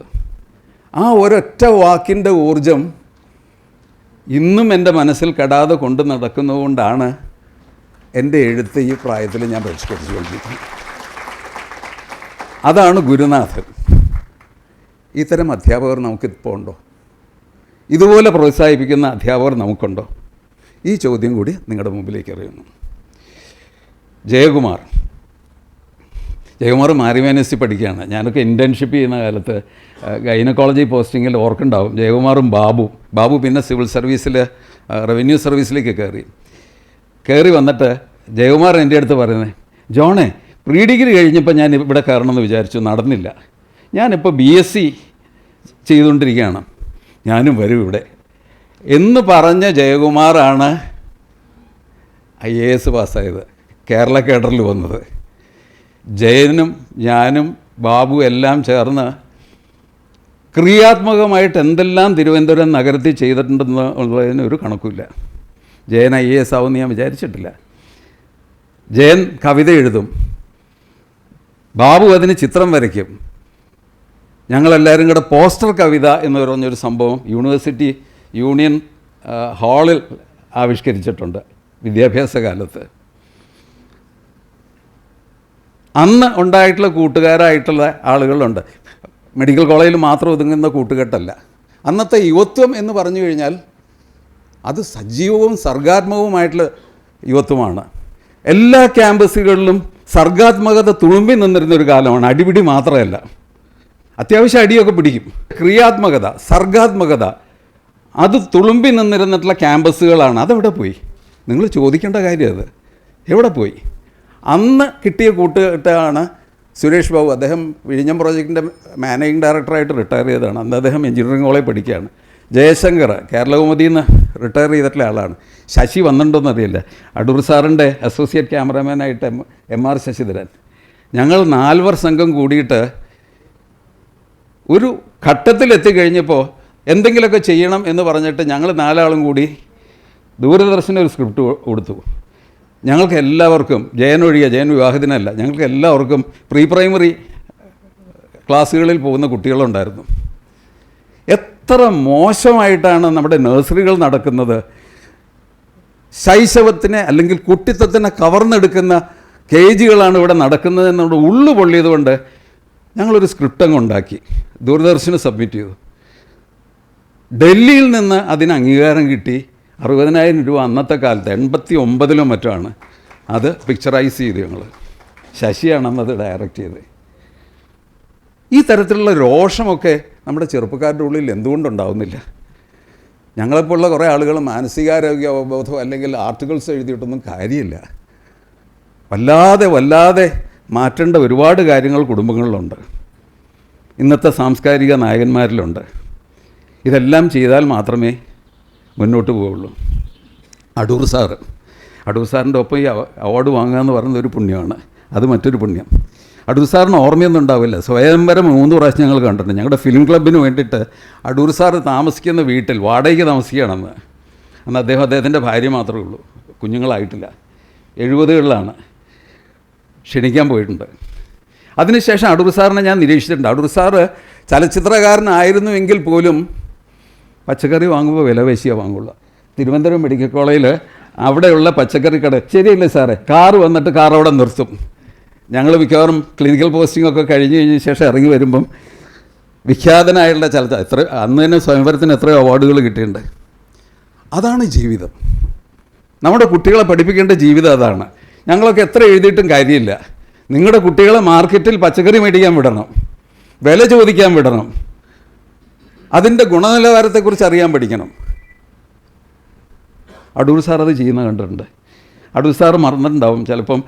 സാമുവൽ ബക്കറ്റിൻ്റെ ഒരു നാടകം PC സോമൻ സാറും എബ്രഹാം ജോസഫൊക്കെ അഭിനയിച്ചിട്ടില്ലേ, ഞാൻ അടൂർ സാറിനെ ട്രാക്ക് ചെയ്തതാണ്. ആ നാടകം ഹസൻ മരക്കാർ ഹാളിൽ അവതരിപ്പിച്ചപ്പോൾ ഞാൻ കാണാൻ വന്നിട്ടുണ്ട്. അപ്പോൾ ചലച്ചിത്രകാരൻ എന്നുള്ള ഡയമെൻഷൻ വിട്ടിട്ട് ആ നാടകം സംവിധാനം ചെയ്ത് ഞാൻ കണ്ടിട്ടുണ്ട്.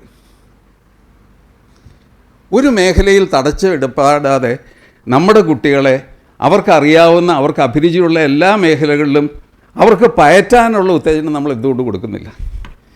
ഇപ്പം നീറ്റ് കുഴപ്പത്തിലായി എന്ന് പറഞ്ഞുകൊണ്ട് എല്ലാവരും കണ്ണീര് വീഴ്ത്തുകയാണ്. എന്തിനാണ് ഈ പിള്ളേരെല്ലാം കൂടെ നീറ്റിന് ഓടുന്നത്? ഞാൻ ഡോക്ടറാണ്, ബട്ട് ഐ ഡൗട്ട് നമ്മളുണ്ടാക്കിയിട്ടുള്ളൊരു വികല സങ്കല്പത്തിൻ്റെ ഇരകളല്ലേ ഈ 23 ലക്ഷം കുട്ടികൾ. ഈ മെഡിസിൻ സീറ്റിന് വേണ്ടിയിട്ട് പുറകെ ഓടുന്ന 23 ലക്ഷം കുട്ടികൾ നമ്മുടെ വികല സങ്കല്പത്തിൻ്റെ ഇരകളാണ്. അഭിരുചിയുള്ളവർ ഡോക്ടർ ആവണം അല്ലെന്ന് ഞാൻ പറയുന്നത്. പക്ഷെ അഭിരുചി ഇല്ലാത്തവർ നമ്മുടെ വികല സങ്കല്പത്തിൻ്റെ ഇരകളായിട്ട് തള്ളിവിടുന്നൊരു സാഹചര്യമുണ്ട്. ഞങ്ങളൊക്കെ എത്ര എഴുതിയാലും ഇതൊന്നും മാറാൻ പോകുന്നില്ല. ആ ഒരു നിരാശയിലാണ് നമ്മൾ നിൽക്കുന്നത്. ശ്രീകുമാരൻ തമ്പി സാറും വയലാർ രാമവർമ്മയൊക്കെ ആ ഈണങ്ങളിൽ ചിറകടിച്ച് വരുന്ന കവിതകൾ ഞങ്ങൾ ന്യൂറോ ബയോളജിസ്റ്റുകൾ പറയും വലത്തെ ബ്രെയിനിലാണ് ഇതൊക്കെ സൂക്ഷിക്കാറ്. ഒരു കാലഘട്ടത്തിലുള്ള ആളുകളുടെ വലത്തെ ബ്രെയിൻ നിറയെ നിങ്ങളുടെ കവിതകളും പാട്ടുകളും ഒക്കെ തന്നെയാണ്. Right brain is full of your songs. ഇപ്പോൾ ശ്രീകുമാരൻ തമ്പി സാർ എഴുതാനും തുടങ്ങി. അദ്ദേഹം ഞങ്ങൾ ഇടത്തെ ബ്രെയിനിലേക്ക് കടന്നു കയറാൻ പോകുകയാണ്. കാരണം ലാംഗ്വേജും അതുപോലുള്ള കാര്യങ്ങളൊക്കെ ലെഫ്റ്റ് ബ്രെയിനിലേക്കാണ് കയറുന്നത്. അദ്ദേഹം ഇൻവൈഡ് ചെയ്തുകൊണ്ടാണ് ഇരിക്കുകയാണ്. എനിക്ക് തോന്നുന്നു എല്ലാവരും റൈറ്റ് ബ്രെയിനും ലെഫ്റ്റ് ബ്രെയിനും ഒരുപോലെ ഇൻവൈഡ് ചെയ്യട്ടെ. സന്തോഷം. ജ്യോതിദേവി, സീതാലക്ഷ്മി മാഡം, സന്തോഷം, നന്ദി. നിങ്ങൾ നിങ്ങളുടെ ഇളം തലമുറയ്ക്ക് വേണ്ടിയിട്ട് എന്തെങ്കിലുമൊക്കെ പോസിറ്റീവായിട്ട് ചിന്തിക്കൂ. നിങ്ങളിപ്പോൾ ഈ പോകുന്ന രീതി ശരിയല്ല. നന്ദി, നമസ്കാരം.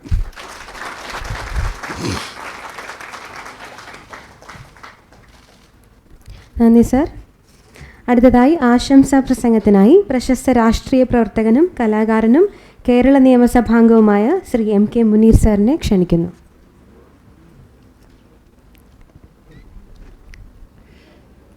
സ്നേഹമുള്ള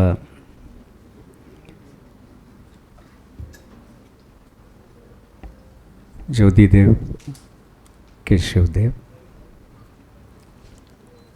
പ്രിയപ്പെട്ട ജോർജ് ഓണക്കൂർ അവർകളെ,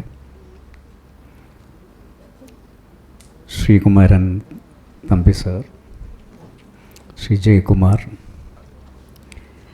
കേശവ്ദേവ് പുരസ്കാരത്തിന് അർഹരായ ശ്രീ അടൂർ ഗോപാലകൃഷ്ണൻ, പ്രിയപ്പെട്ട Shri John, Shri Shankar, Sreenivasan sir, DC Ravi, പ്രിയപ്പെട്ട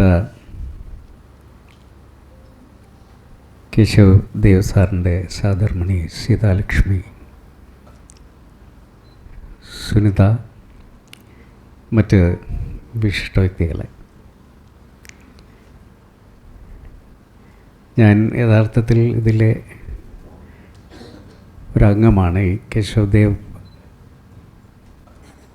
ഫൗണ്ടേഷനുമായി ബന്ധപ്പെട്ടിട്ടുള്ള എല്ലാ പരിപാടിയിലും ഞാനൊരു നിത്യ സാന്നിധ്യമാണ്. ഇടയ്ക്ക് കുറച്ചു കാലം വരാൻ പറ്റിയില്ല എന്നുള്ളത് ഒഴിച്ചാൽ ശ്രീ കേശവദേവും എൻ്റെ പിതാവും തമ്മിൽ വലിയ ആത്മബന്ധമുണ്ടായിരുന്നു. ഞങ്ങളുടെ വീട്ടിൽ നിത്യ സന്ദർശകൻ കൂടിയായിരുന്നു കേശവദേവ്. അപ്പോൾ എൻ്റെ കുട്ടിക്കാലത്തെ അറിയാം. അവരങ്ങോട്ടും ഇങ്ങോട്ടും ബഹുമാനിച്ചിരുന്നു. പരസ്പരം അങ്ങോട്ടും ഇങ്ങോട്ടും എഴുതിയിരുന്നു അവരെ കുറിച്ച്. 1983 എൻ്റെ പിതാവ് ഈ ലോകത്തോട് യാത്ര പറയുന്നത്. അതേ വർഷം തന്നെയാണ് എന്ന് തോന്നുന്നു ശ്രീ കേശവദേവും മരിക്കുന്നത്. ഞങ്ങളുടെ കുട്ടിക്കാലത്തൊക്കെ ഞാൻ സ്കൂളിൽ പഠിക്കുമ്പം അന്ന് ഞങ്ങൾക്ക് അവിടെ ഒരു ഫിലിം ഷോ ഉണ്ടാവാറുണ്ട്. അന്ന് മിക്ക ദിവസങ്ങളിലും കാണിച്ചിരുന്ന സിനിമ ഓടയിൽ നിന്ന് എന്ന സിനിമയാണ്.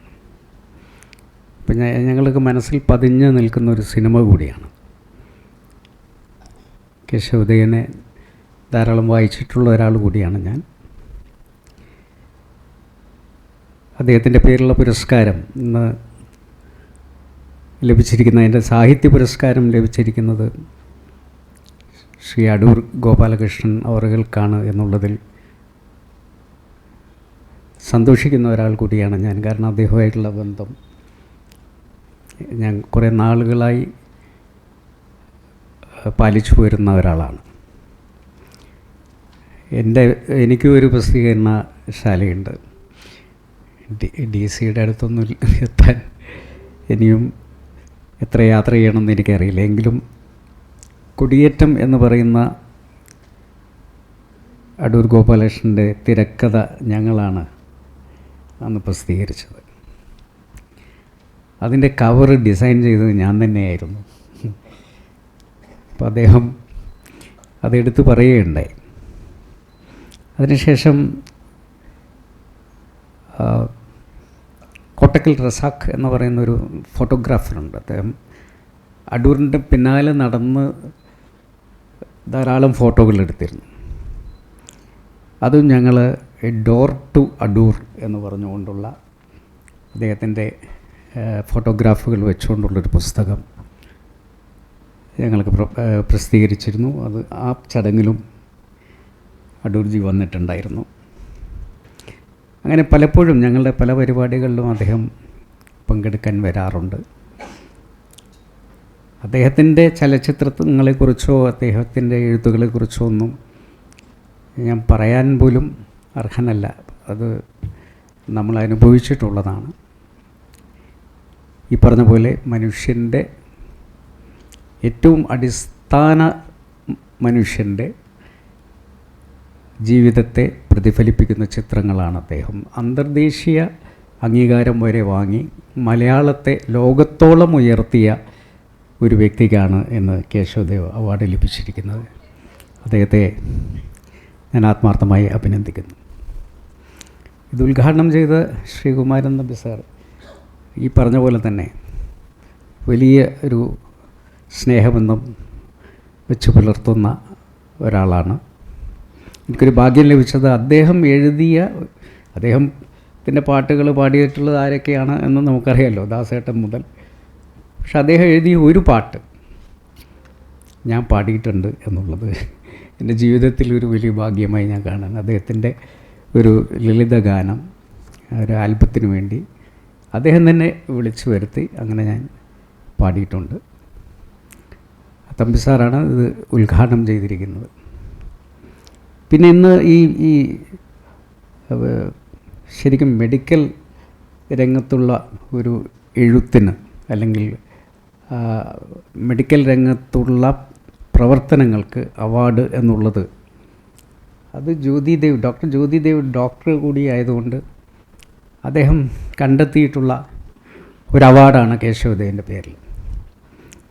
അത് ഡയാസ്ക്രീൻ അവാർഡ് എന്ന പേരിൽ ലഭിച്ചിരിക്കുന്നത് ശ്രീ ജോണിനാണ്. അദ്ദേഹം മറ്റുള്ള എഴുത്തുകാരെക്കാൾ കൂടുതൽ എഴുതിയ ഒരാളാണ്. അത്രയും പുസ്തകങ്ങൾ ഈ മേഖലയുമായി ബന്ധപ്പെട്ട് എഴുതിയിട്ടുണ്ട്. അദ്ദേഹം പറഞ്ഞ കാര്യങ്ങൾ വളരെ ഗൗരവമായി ചിന്തിക്കേണ്ടതാണ്. ഇപ്പം തന്നെ നമ്മുടെ പല കുട്ടികളിലും കാണുന്ന മാനസിക വൈകല്യങ്ങളുടെ പ്രധാന കാരണം സമൂഹമാണ്, രക്ഷിതാക്കളാണ് എന്നുള്ളതാണ്. ഇപ്പോൾ ബോർഡർ ലൈൻ പേഴ്സണാലിറ്റി ഡിസോർഡർ എന്നൊക്കെ പറയുന്ന രോഗം വളരെയധികം വർദ്ധിച്ചു വരികയാണ് സമൂഹത്തിൽ. അതിന് പ്രധാന കാരണം രക്ഷിതാക്കളാണ്, രക്ഷിതാക്കൾക്കിടയിലുള്ള പ്രശ്നങ്ങളാണ്, ഡിസ്റ്റൻറ്റ് പാരൻറ്റിംഗ് ആണ്, അങ്ങനെയുള്ള ധാരാളം പ്രശ്നങ്ങളുണ്ട്. അപ്പോൾ ഇതെല്ലാം എന്തുകൊണ്ട് രക്ഷിതാക്കൾ തിരിച്ചറിയേണ്ടത് പ്രാധാന്യം ആണ്. ഇവിടെ പറഞ്ഞ പോലെ പണ്ടൊക്കെ നമ്മൾ ക്ഷുഭിത യൗവനം എന്ന് പറയുമ്പോൾ അത് ഈ ഉച്ചനീചത്വങ്ങൾക്കെതിരെ ഉള്ള യുവത്വത്തിൻ്റെ ഒരു പ്രതിഫലനമാണ്. പക്ഷേ ഇന്ന് വിധേയ യൗവനമായിക്കൊണ്ടിരിക്കുന്ന ഒരു കാലത്താണ് നമ്മളുള്ളത്. ഇപ്പം ഇവരുടെയൊക്കെ ഉള്ളിൽ ഏത് പ്രായമാണെന്ന് നോക്കണ്ടേ, ഒരു ക്ഷുഭിത യൗവനം ഇപ്പോഴും ശ്രീകുമാരൻ തമ്പി അവരുടെ മനസ്സിലുണ്ട്. അതാണല്ലോ ഈ എവിടെ വന്നു കഴിഞ്ഞാലും അത് ശരിയല്ല എന്ന് കണ്ടു കഴിഞ്ഞാൽ പൊട്ടിത്തെറിക്കാൻ തോന്നുന്നത് എന്താണെന്ന് വെച്ച് കഴിഞ്ഞാൽ ഇപ്പോൾ ഒരു ക്ഷുഭിത യുവാവ് അദ്ദേഹത്തിൻ്റെ ഉള്ളിലുണ്ട് എന്നുള്ളതുകൊണ്ട് അത് ഈ ഇരിക്കുന്ന ആളുകളിലെല്ലാം നമ്മൾ കണ്ടിട്ടുള്ളതാണ്. പക്ഷേ ഇന്നത്തെ തലമുറയിൽ നമ്മൾ വിധേയ യൗവനം എന്ന് പറയുന്ന ഒരു യൗവനത്തിലേക്കാണ് പോയിക്കൊണ്ടിരിക്കുന്നത്. ആ വിധേയത്വം എന്ന് പറയുന്നത് എന്തിനോടൊക്കെ വിധേയത്വമാകാം എന്നുള്ളതിലേക്ക്. രാഷ്ട്രീയത്തിൽ വരുന്ന ചെറുപ്പക്കാർ പോലും വിധേയ യൗവനത്തിന് വിധേയമാകുന്ന ഒരു കാലത്താണ് നമ്മൾ ജീവിച്ചുകൊണ്ടിരിക്കുന്നത്. അപ്പോൾ അത്തരത്തിലുള്ള സമൂഹത്തെ എങ്ങനെ നേർവഴിക്ക് കൊണ്ടുപോകാം എന്നുള്ളതിനെക്കുറിച്ചുള്ള ഒരു എഡ്യൂക്കേഷനാണ് സത്യത്തിൽ ശ്രീ ജോണിലൂടെ നമുക്ക് ലഭിച്ചുകൊണ്ടിരുന്നത്. അദ്ദേഹത്തോടുള്ള അഭിനന്ദനം കൂടി രേഖപ്പെടുത്താൻ ഞാൻ ഈ അവസരം വിനിയോഗിക്കുകയാണ്. ജോർജ് ഓണക്കൂർ സാർ എന്ന് പറഞ്ഞു കഴിഞ്ഞാൽ അദ്ദേഹം എൻ്റെ ഒരു ഗുരുനാഥൻ കൂടിയാണ്. എൻ്റെ പിതാവിൻ്റെ നിയമസഭാ പ്രസംഗങ്ങൾ ഒരു വലിയ വോള്യമായി ഞങ്ങൾ പ്രസിദ്ധീകരിച്ചപ്പോൾ അത് എഡിറ്റ് ചെയ്തത് നമ്മുടെ പ്രിയപ്പെട്ട ഓണക്കൂർ സാറാണ്. നമ്മൾ ഉൾക്കടൽ എന്ന് പറയുന്ന സിനിമ ഇപ്പോഴും നമ്മുടെ മനസ്സിൽ ഇങ്ങനെ ഒരു നൊമ്പരമായി നിൽക്കുന്ന ആ ഉൾക്കടൽ എന്ന സിനിമ ഇപ്പോഴും ഇടയ്ക്ക് കാണുമ്പം ഞങ്ങൾ ഓണക്കൂർ സാറിനെ ഓർക്കുന്നു. എല്ലാവർക്കും എൻ്റെ അനുമോദനങ്ങൾ രേഖപ്പെടുത്തിക്കൊണ്ട് പ്രിയപ്പെട്ട ജ്യോതിദേവ് അദ്ദേഹത്തിൻ്റെ ഒരു കീഴിൽ ആണ് ഞാനിപ്പോൾ ഉള്ളത്. കാരണം ഞങ്ങളൊരു ഡയബറ്റിക് കുടുംബമാണ്. എൻ്റെ പിതാവ് മുതൽ ഇങ്ങോട്ട് മധുരം കണ്ടു കഴിഞ്ഞാൽ അത്യാർത്തി കാണിക്കുന്ന ഒരു കുടുംബത്തിൻ്റെ അംഗമാണ് ഞാൻ. അതിനെ നിയന്ത്രിക്കാൻ നോക്കിയിട്ട് വിജയിക്കാതെ പോയിട്ടുള്ള ഒരാളാണ് ജ്യോതിദേവ് എന്ന് പറയുന്ന ഡോക്ടർ. അദ്ദേഹം പലരെയും സുഖപ്പെടുത്തിയിട്ടുണ്ടെങ്കിലും എന്നെ പിടിക്കാൻ കിട്ടുന്നില്ല എന്നുള്ളതുകൊണ്ട് ഇന്നിപ്പോൾ അദ്ദേഹം പറഞ്ഞത് ഇത് കഴിഞ്ഞ് വിടൂല എന്നാണ്. ഇത് കഴിഞ്ഞിട്ട് അദ്ദേഹത്തിൻ്റെ കൂടെ അല്പസമയം ചെലവഴിക്കേണ്ടതുണ്ട് എന്നുള്ളത് കൊണ്ട് ഞാൻ എൻ്റെ വാക്കുകൾ ചുരുക്കുന്നു. നന്ദി. അടുത്തതായി ആശംസാ പ്രസംഗത്തിനായി പ്രശസ്ത ആർക്കിടെക്റ്റും ഹാബിറ്റാറ്റ് എന്ന സംഘടനയുടെ സ്ഥാപകനും ചെയർമാനുമായ പത്മശ്രീ ശ്രീ ജി ശങ്കർ സാറിനെ ക്ഷണിക്കുന്നു. ആദരണീയരായിട്ടുള്ള ഗുരുജനങ്ങളെ, പ്രിയ സ്നേഹിതരെ, ഞാൻ ഈയിടെയായിട്ട് കേട്ടു തുടങ്ങിയ മലയാള വാക്കുകളിലൊന്നാണ് സത്യാനന്തര കാലത്തെക്കുറിച്ചുള്ള പരാമർശങ്ങൾ. കഴിഞ്ഞ 2-3 ദിവസങ്ങളായിട്ട് 2 ഓർമ്മ ചടങ്ങുകളിൽ ഞാൻ പങ്കെടുക്കുകയുണ്ടായി. മലയാളം മറന്നുപോയ, ഒരുപക്ഷെ പൊളിറ്റിക്കൽ കാർട്ടൂണിങ് എന്താണെന്ന് മലയാളിയെ, ലോകത്തിനെ, ഇന്ത്യക്കാരെയൊക്കെ ആദ്യമായിട്ട് രേഖപ്പെടുത്തിയ ഒരു പ്രശസ്തനായ മലയാളി അബു എബ്രഹാം, അദ്ദേഹത്തിൻ്റെ ജന്മശതാബ്ദി വർഷമാണ്. ഒരു ചെറിയ ചടങ്ങ് ഇന്നലെ സംഘടിപ്പിച്ചിരുന്നു. അതിനകത്ത് കാണിച്ച ഒരു ഹ്രസ്വ ചിത്രമുണ്ടായിരുന്നു. അതിനകത്ത് എനിക്ക് തോന്നുന്നു ഇത്രയും നിശിതമായിട്ടുള്ള സാമൂഹ്യ വിമർശനം വളരെ ചെറിയ വാക്കുകളിലൂടെയും അതിനേക്കാളും ചെറിയ വരകളിലൂടെയും രേഖപ്പെടുത്തിയ ഒരു മഹാനായ മലയാളി നമ്മൾ മറന്നുപോയതിൻ്റെ ഒരു ദൃഷ്ടാന്തമായിരുന്നു ആ ചടങ്ങ് തന്നെ, ശുഷ്കമായ ആ ചടങ്ങ് തന്നെ. അതിന് തൊട്ട് തലേ ദിവസം കേരളത്തിനെ വിട്ടുപോയ മാധ്യമപ്രവർത്തനം എന്താണെന്ന് രേഖപ്പെടുത്തിയ, ശരിയായിട്ടുള്ള മാധ്യമപ്രവർത്തനം എന്താണെന്ന് രേഖപ്പെടുത്തിയ BRP ഭാസ്കർ കടന്നുപോയി. എനിക്ക് തോന്നുന്നു 2023 ഏറ്റവും നല്ല ആത്മകഥയ്ക്കുള്ള സാഹിത്യ അക്കാദമി അവാർഡ് കിട്ടിയ ന്യൂസ് റൂം എഴുതിയ ശ്രീ BRP ഭാസ്കർ ജീവിതത്തിൽ ഒരു തരത്തിലുള്ള ഒത്തുതീർപ്പുകൾക്ക് ഇന്നത്തെ മാധ്യമപ്രവർത്തനത്തെക്കുറിച്ച് നിങ്ങൾക്ക് എല്ലാവർക്കും അറിയാം. ഒത്തുതീർപ്പുകൾക്ക് വശംവദാനാകാത്ത ഏറ്റവും ഉത്തമമായിട്ടുള്ള മാധ്യമപ്രവർത്തനം എന്താണെന്ന് നമ്മളെ മനസ്സിലാക്കിയ മഹാനായ പത്രപ്രവർത്തകനും മാധ്യമപ്രവർത്തകനും, എന്താ പറയുക, നമ്മുടെ മനസാക്ഷിക്ക് വേണ്ടി പോരാളിയായിട്ട് ജീവിതം മുഴുവൻ പോരാട്ടം തുടർന്നൊരു മനുഷ്യൻ കടന്നു പോവുകയുണ്ടായി, ശ്രീ BRP ഭാസ്കർ. അദ്ദേഹത്തിൻ്റെ മൃതശരീരം ചിതയിലേക്ക് എടുക്കുമ്പോൾ അതിന് സാക്ഷിയായിട്ട് ഞാനുണ്ടായിരുന്നു. ഞാൻ ആലോചിക്കുകയായിരുന്നു, ഇത്രയും വലിയ മനുഷ്യൻ, നമ്മൾ ചെറിയ ആൾക്കാർക്കൊക്കെ ശവസംസ്കാരം നടക്കുമ്പോൾ സംസ്ഥാന ബഹുമതികളോടുകൂടിയാണ് നമ്മൾ കിടത്തിയത്. അത്രയും ഞാൻ ഒരിക്കൽ കൂടെ ഞാൻ അടിവരയിട്ട് പറയാൻ ആഗ്രഹിക്കുന്നു. എനിക്ക് മാധ്യമപ്രവർത്തനങ്ങൾക്ക് ഇന്ത്യയിൽ മാതൃകയായിട്ട് തോന്നിയിട്ടുള്ള ഒരേ ഒരു മലയാളി ഉണ്ടായിരുന്നെങ്കിൽ, നമുക്ക് ബാക്കി വളരെ പ്രശസ്തരായിട്ട് ഒരുപാട് പേരുണ്ട്, അത് BRP ഭാസ്കറായിരുന്നു. കാരണം നിസ്വരായ ആൾക്കാർക്ക് വേണ്ടി, പാവപ്പെട്ട ആൾക്കാർക്ക് വേണ്ടി എന്നും നിലനിന്നിട്ടുള്ള എല്ലാ രാഷ്ട്രീയ പ്രസ്ഥാനങ്ങളും മുത്തങ്ങയും അതുപോലെ ഇത്തരം ജനകീയ സമരങ്ങളൊക്കെ തള്ളിപ്പഴയുമ്പോഴും വളരെ ഊർജ്ജസ്വലനായിട്ട് വാക്കുകളിലൂടെ അതിനെ പ്രതിരോധിച്ച ഒരു വലിയ മനുഷ്യൻ്റെ വിടവാങ്ങൽ വളരെ ഹൃദയസ്പർശിയായിട്ടുള്ള അനുഭവമായിട്ട് മാറി. ശ്രീ കേശവദേവ് എന്ന് പറഞ്ഞ മഹാനായ സാഹിത്യകാരൻ, ഞാൻ 4ാം ക്ലാസ്സിൽ ആദ്യമായിട്ട് മലയാളം അക്ഷരമാല പഠിച്ച ഒരാളാണ് ഞാൻ. അത് കഴിഞ്ഞ് എൻ്റെ വായനക്കാലത്തെ പുഷ്കലമാക്കിയ ഓർമ്മകളുണ്ട്. അതിൽ ചില വാക്കുകൾ പോലും ഞാൻ മനസ്സിനകത്ത് ഞാൻ കാത്തു സൂക്ഷിക്കുന്നത്. അയൽക്കാരും തുടങ്ങിയിട്ടുള്ള എല്ലാ കൃതികളും, ഓടയിൽ നിന്ന് തുടങ്ങിയിട്ടുള്ള കൃതികളൊക്കെ ഇങ്ങനെ വായിച്ചു തരുന്നത് 6ാം ക്ലാസ്സിലോ 7ാം ക്ലാസ്സിലോ പഠിക്കുന്ന കാലഘട്ടത്തിലാണ്. അത് കഴിഞ്ഞിട്ട് ഈ വാക്കും പൊരുളും തമ്മിലുള്ള സന്ദേഹങ്ങൾക്കിടയിൽ അദ്ദേഹത്തിൻ്റെ ഒരു ആത്മകഥാ ചിത്രം അന്ന് വെറും ഈ A4 ഇതിനകത്ത് പ്രസിദ്ധീകരിച്ചിരുന്ന മലയാള നാടെന്നൊരു പ്രസിദ്ധീകരണം ഉണ്ടായിരുന്നു. 1973 ഈ മഹാരഥന്മാരായിട്ടുള്ള സാഹിത്യകാരന്മാരെ ഉദാഹരിക്കുന്ന ഒരു സീരിയൽ അന്ന് SK നായരുടെ പത്രാധിപത്യത്തിൽ BBC നായർ എഴുതിയ ഒരു ചരിത്രമാലയുണ്ടായിരുന്നു. അതിനകത്ത് പ്രമുഖനായിട്ട് രേഖപ്പെടുത്തിയിരുന്ന ശ്രീ P കേശവദേവിൻ്റെ വ്യക്തിജീവിതത്തെക്കുറിച്ചുള്ള ഒരു സ്കെച്ച് ഉണ്ടായിരുന്നു. അന്നാണ് ആദ്യമായിട്ട് ഞാൻ ആ പടത്തിൽ 1973 ആ പടത്തിൽ സീതാലക്ഷ്മി ദേവിയും ശ്രീ P കേശവദേവൻ്റെ ഒരു കുടുംബ ഫോട്ടോ ഇപ്പോഴും ഞാനത് ചെറിയ ഒരു മഞ്ഞക്കടലാസിൽ സൂക്ഷിച്ചു വെച്ചു 1973. അങ്ങനെ നമ്മൾ മലയാള ഭാഷയുടെ ഒരു വായനക്കാരെന്നുള്ള രീതിയിൽ വളരെ ത്രസിപ്പിച്ചിട്ടുള്ള നമ്മൾ മുൻപോട്ട് പോയിട്ടുള്ള ജയകുമാർ സാറ് പറഞ്ഞ നിസ്വരായ ആൾക്കാരുടെ എല്ലാവരെയും കാര്യങ്ങൾ നമ്മുടെ സാഹിത്യത്തിൽ ഒരു പ്രരോധനമായിട്ടല്ല പ്രതിരോധ പ്രവർത്തനങ്ങളുടെ ഭാഗമായിട്ട് രേഖപ്പെടുത്തിയ മഹാനായ സാഹിത്യകാരനായിട്ടുള്ള ശ്രീ കേശവദേവിൻ്റെ ഓർമ്മകൾ നിലനിർത്തുവാനായിട്ട് കുടുംബം ചെയ്യുന്ന വലിയൊരു കാര്യമായിട്ട് ട്രസ്റ്റ് ചെയ്യുന്ന വലിയൊരു കാര്യമാണ് ഈ സാഹിത്യ പുരസ്കാര വിതരണം എന്ന് പറയുന്നത്. ഇന്ന് കിട്ടിയ അടൂർ ഗോപാലകൃഷ്ണൻ സാറിനെ പറ്റി ഞാൻ പറയേണ്ട കാര്യമില്ല. സാർ എഴുതിയ DC-യോട് ഞാൻ പറയുന്നത്, സാർ എഴുതിയ ഭാഷാഭൂഷണിയിൽ എഴുതിയ ഒരു ലേഖന പരമ്പരയുണ്ടായിരുന്നു. ഞാൻ സാറിൻ്റെ എല്ലാ ചിത്രങ്ങളും കണ്ടിട്ടുള്ളതാണ്.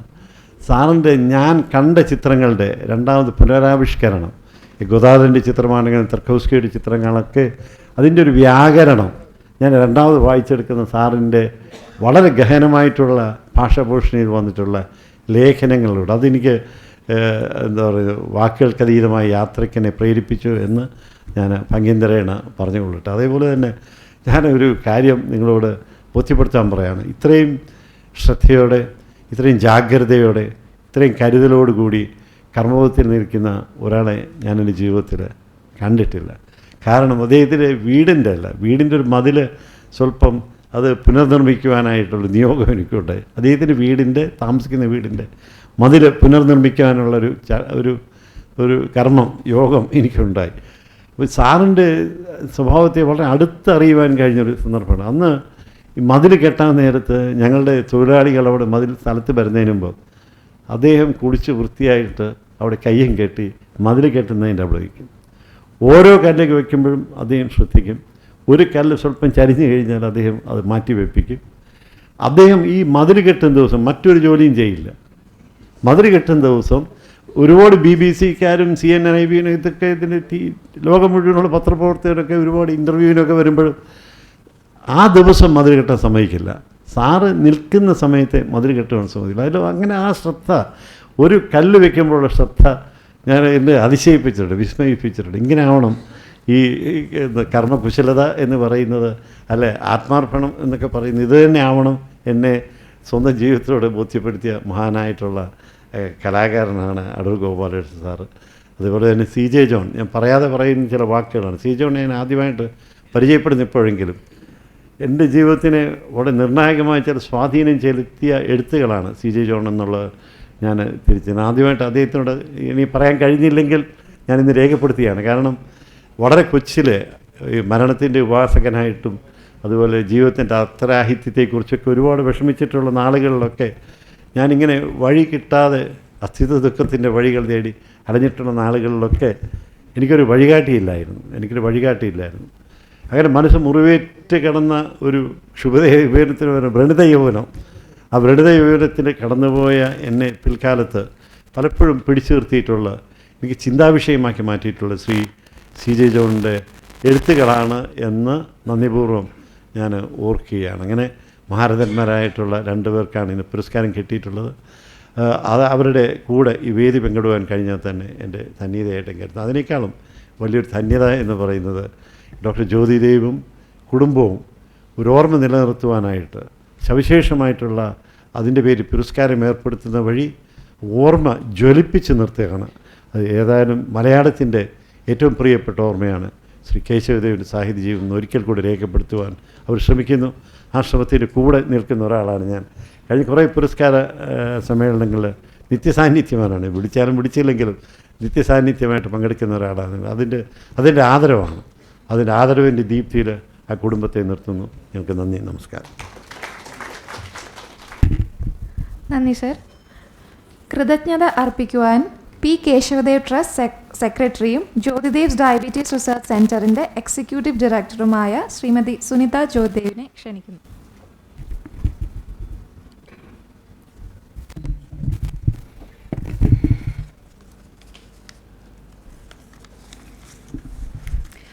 യോഗ അധ്യക്ഷ നമ്മുടെ അമ്മ ശ്രീമതി സീതാലക്ഷ്മി ദേവ്, മറ്റു വിശിഷ്ട അതിഥികളെ, പ്രിയപ്പെട്ടവരെ, പി കേശവദേവ് ട്രസ്റ്റിൻ്റെ പുരസ്കാരദാന ചടങ്ങുകൾ ഇവിടെ അവസാനിക്കുകയാണ്.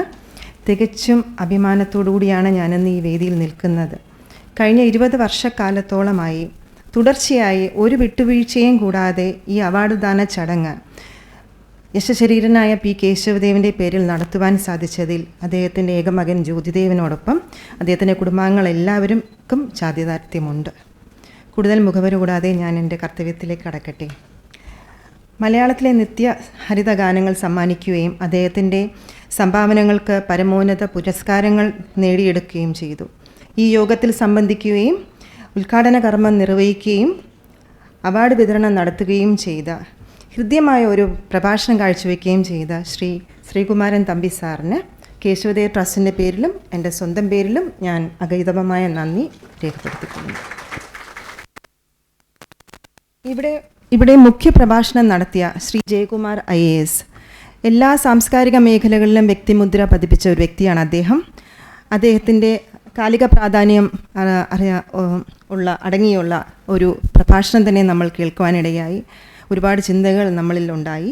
അദ്ദേഹത്തിന് പി കേശവദേവ് ട്രസ്റ്റിൻ്റെ പേരിലും എൻ്റെ വ്യക്തിപരമായ പേരിലും നിസ്സീമമായ എൻ്റെ നന്ദിയും സ്നേഹവും അറിയിക്കുന്നു.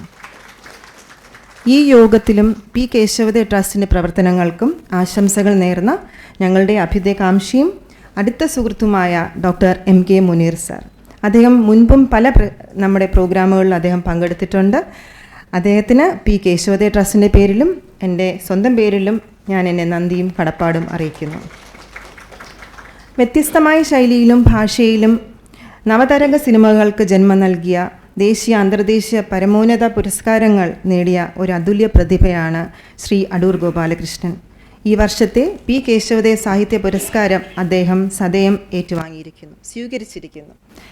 അദ്ദേഹത്തിന് പി കേശവദേവ് ട്രസ്റ്റിൻ്റെ പേരിലും എൻ്റെ സ്വന്തം പേരിലും അഗൈതവമായ നന്ദിയും അറിയിക്കുന്നു. പി കേശവദേവ് ഡയബ് സ്ക്രീൻ കേരള പുരസ്കാരം ഏറ്റുവാങ്ങിയിരിക്കുന്നത് ഡോക്ടർ CJ ജോൺ അവറുകളാണ്. മാനസിക ആരോഗ്യത്തെക്കുറിച്ച് പൊതുജനങ്ങൾക്ക് ശാസ്ത്രീയമായ രീതിയിൽ അദ്ദേഹം പൊതുജനങ്ങൾക്ക് നൽകിയ സംഭാവനകൾ തികച്ചും ശ്ലാഘനീയമാണ്. പി കേശവദേവ് ട്രസ്റ്റിൻ്റെ ഡയബ് സ്ക്രീൻ കേരള പുരസ്കാരം ഏറ്റുവാങ്ങിയ ഡോക്ടർ CJ ജോൺ സാറിന് പി കേശവദേവ് ട്രസ്റ്റിൻ്റെ പേരിലും എൻ്റെ സ്വന്തം പേരിലും ഞാൻ നന്ദി അറിയിക്കുന്നു. ഞങ്ങളുടെ ക്ഷണം സ്വീകരിച്ച് ഇവിടെ എത്തി ഈ യോഗത്തിൽ ആശംസകൾ നേർന്ന പി കേശവദേവ് സ്മാരക മ്യൂസിയത്തിൻ്റെ ശില്പി കൂടിയായ ഡോക്ടർ G ശങ്കർ അവറുകൾക്ക് കേശവദേവ് ട്രസ്റ്റിൻ്റെ പേരിലും എൻ്റെ സ്വന്തം പേരിലും ഞാൻ നന്ദി അറിയിക്കുന്നു. കേശവദേവ് പുരസ്കാര കമ്മിറ്റി ചെയർമാൻ, കേശവദേവിൻ്റെ കുടുംബാംഗമായി തന്നെ ഞാൻ കരുതുന്ന ഞങ്ങളുടെ ഗുരുനാഥൻ ഡോക്ടർ ജോർജ് ഓണക്കൂർ സാറിന് ട്രസ്റ്റിൻ്റെ പേരിലും എൻ്റെ സ്വന്തം പേരിലും ഞാൻ നന്ദി അറിയിക്കട്ടെ. പുരസ്കാര നിർണയ കമ്മിറ്റി അംഗങ്ങളായ Shri Vijayakrishnan, Deshamangalam Ramakrishnan, doctor PG Balagopal, doctor Arun Shankar, Mrs Gopika Krishnan, Krishnadev Jyothidev, doctor Jyothidev Keshavadev എന്നിവർക്ക് എൻ്റെ നന്ദിയും സ്നേഹവും അറിയിക്കട്ടെ. ഈ വർഷത്തെ കേശവദേവ് പുരസ്കാര അവാർഡ് ദാന ചടങ്ങുകൾ ഭംഗിയായി നിർവഹിക്കാൻ നമ്മോടൊപ്പം നിന്ന മാധ്യമ സുഹൃത്തുക്കൾക്ക് കേശവദേവ് ട്രസ്റ്റിൻ്റെ പേരിലും എൻ്റെ സ്വന്തം പേരിലും ഞാൻ നന്ദി അറിയിക്കുന്നു. ഈ ചടങ്ങിൻ്റെ മാറ്റു കൂട്ടുവാൻ ഞങ്ങളോടൊപ്പം കൈകോർത്ത് നിന്ന ജ്യോതിദേവ് ഡയബറ്റിസ് സെൻ്ററിലെ എല്ലാ സ്റ്റാഫ് അംഗങ്ങൾക്കും ട്രസ്റ്റിൻ്റെ പേരിൽ ഞാൻ എൻ്റെ നന്ദിയും സ്നേഹവും അറിയിക്കുന്നു. ഈ യോഗത്തിൻ്റെ അണിയറയിൽ പ്രവർത്തിച്ച സ്റ്റോറി ആർക്ക് അംഗങ്ങളായ ഹരിക്കും ബിന്ദുവിനും എൻ്റെ നന്ദി അറിയിക്കുന്നു. സാദര സാന്നിധ്യം കൊണ്ട് ഈ യോഗം സമ്പുഷ്ടമാക്കിയ ഏവർക്കും സംഘാടകരുടെ പേരിലും എൻ്റെ സ്വന്തം പേരിലും ഞാൻ എൻ്റെ നന്ദിയും സ്നേഹവും അറിയിക്കട്ടെ. നന്ദി, നമസ്കാരം.